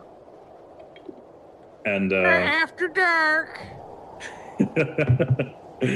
Siphius kind of like frantically nods and he says, we should hurry. We need to get to the control room and let... they can't hear us over the communicators anymore, so we need to get to the control room ASAP and tell Dylan that everything can hopefully start going again. And so you guys kind of charge forwards and everyone runs through the hallway of open doors and jumps on the platform and you rise up into the central spire and... Sorry, did you have something to say? Yeah, I was just gonna say, is Devotion here with us? Yeah, she's in this group that's all heading towards the upwards elevator. Okay, because I'm gonna just shimmy on over to her really quick, and I'm gonna give her the up and down, and I'm just gonna be like, "Hey, girl, are you doing okay? How you doing?" Devotion is going to so as you guys are all standing on this elevator that heads up to the central spire. The demonic priestess, or the demon kin, sorry, she's not a demon, she's a demon kin, who has gray skin, is very ethereally kind of beautiful, about 6 foot tall or so. She's got clear crystal horns and white body hair, so white eyebrows, white hair, and silvery white eyes, and is wearing very ornate looking kind of robes. For those of you who don't know who Devotion is. Yeah, keep describing her. Yeah. Go on. and yeah, you come up to her and you kind of hit on her a little bit, and at first she's kind of she's her normal warm and receptive self, and then she kind of gets a whiff of you, and is kind of lightly kind of gags a little bit. Oh, I forgot I'm poopy in my pant and all over me. Oh no! You spent a lot of time interacting with poop, and I vomited. Luckily, a lot of it did get kind of condensed and frozen to you in a fashion when you were going through that brief period between the elevator and the central spire. It's still kind of pretty. The smell's pretty noticeable, though. Unfortunately, I take 29 hit points to the heart. I'm dead. It's okay. She's a very understanding lady. So she kind of goes ahead and giggles a little bit as you come up after her initial response. And she lets you know that yeah, she's doing okay, and more importantly, how are you? I'm okay. Just obviously really gross, but saving the world and everything feels good. It feels good. I'm gonna start to just slowly. I'm very self-aware now of how bad I smell, so I'm just gonna slowly start backing away. I'll be back. Slowly backing away from you, she kind of picks up on this movement, and before you can kind of step backwards, she puts both hands on your shoulders and touches her forehead to yours, and kind of says some really harsh sounding but really pleasant words under her mouth or under her voice, whispering to herself, and kind of you can kind of feel a layer of your your body is kind of cleansed almost. It's painful a bit. It feels like somebody literally just kind of gently scraped the top layer of your skin off your body in 1 second. Oh. But after the fact, you're clean. Everything looks nice and clean. You're still a little damp and frozen, but for the most part, the fecal matter is gone and you don't smell bad at all. And she kind of looks into your eyes and gives you a little kiss on the cheek and then goes back over to the elevator. Thank you. is all I could muster as she's too far gone to even hear it. I let out a little thank you squeak. And then I'm really rad and smiling really to myself and snuggling Pip, who I've taken back from the knocked out Keefe, by the way. All right, so you kind of rejoin your group, a little pep in your step, and you're kind of like big grin on your face, and Dolan's kind of like standing there with you, and he kind of turns over to you and he goes, "What, Scott? You're in such a good mood." Oh, just don't even worry about it. I was just really like devoted to this monster slaying is all. Just very devoted. And then I just snuggle Pip some more. And Dolan kind of like hefts his weapon over his shoulder as he does literally every episode and kind of laughs a bit. Goes, "All right, keep your secrets then." And goes back to everything, standing with everyone. And Siphius brings the elevator up. And as it kind of like goes into the central spire, you guys follow him in a hurry down into another area away from everything. It kind of brings you into an elevator on the side, and you think like, okay, yeah, this thing goes up, and then the elevator you guys are all standing on starts kind of going sideways in like a spiral motion around the central spire kind of area until it comes to a stop at the entryway to kind of like a control room almost.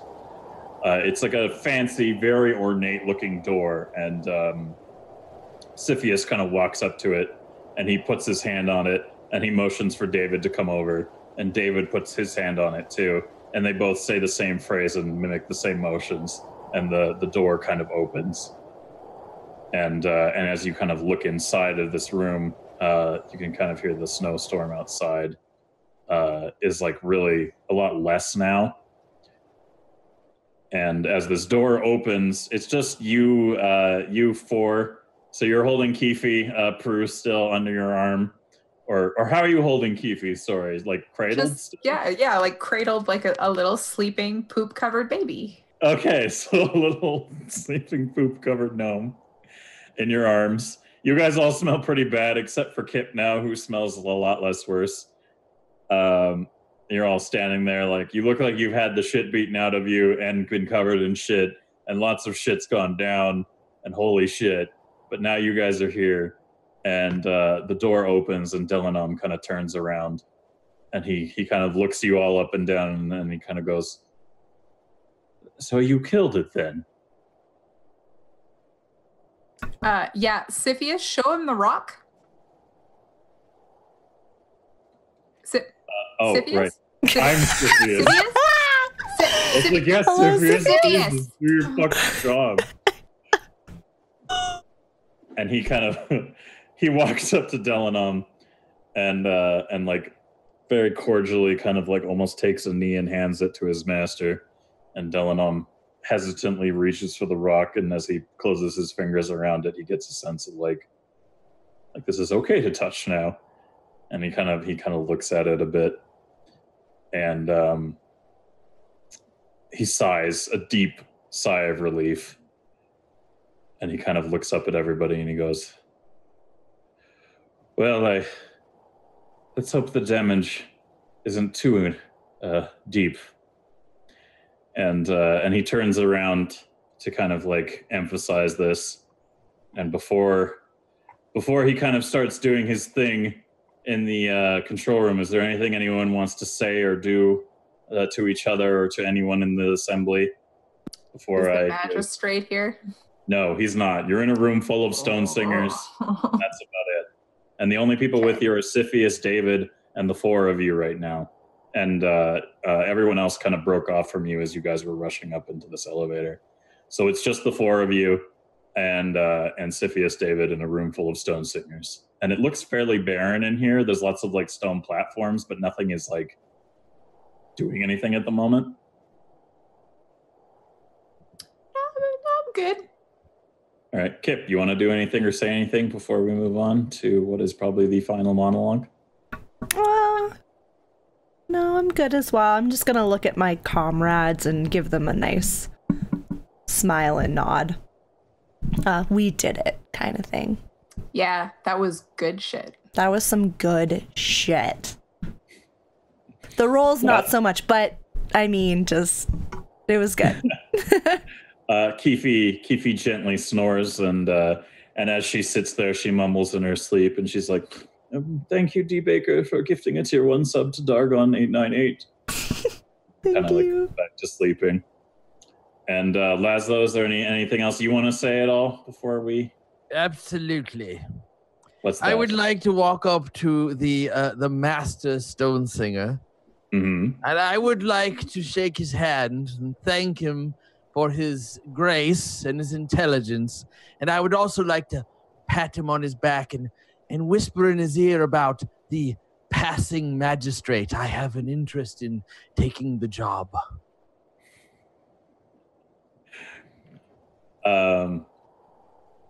So the stone singer kind of he laughs to himself, and he goes, "That's definitely something we can talk about if we get out of this situation."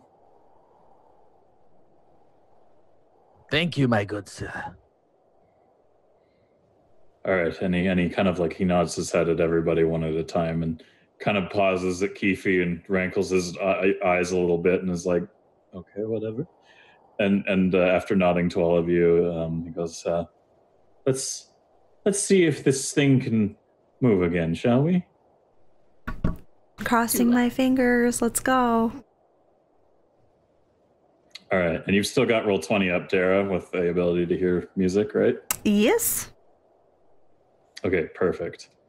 Can you let me know how loud that is? Could it be a little louder? Maybe a little bit louder. Yeah, it should be good.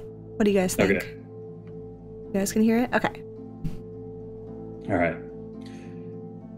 As the High Singer leads you all into the control room for the city, the Stone Singers take their places amongst the strange arcana that you can only guess the purpose of that live at the various stations around the place that, for all intents and purposes, fills the role of what one could call a brain for the city of Eders.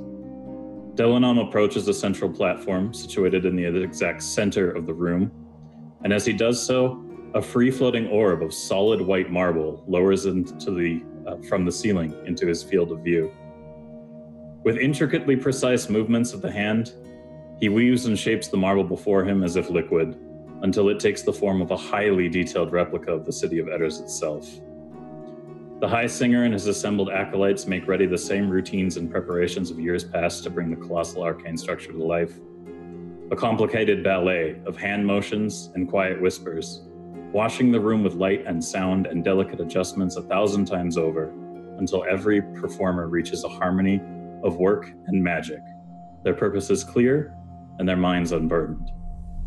With a deep breath drawn forth from the stale, cold air, Delanam, master of his craft, longest living human in recent memory, and first among the chosen shapers of stone for the city of Eders, speaks but one word as the cacophony of busy work simmers to a low hum within the command hub.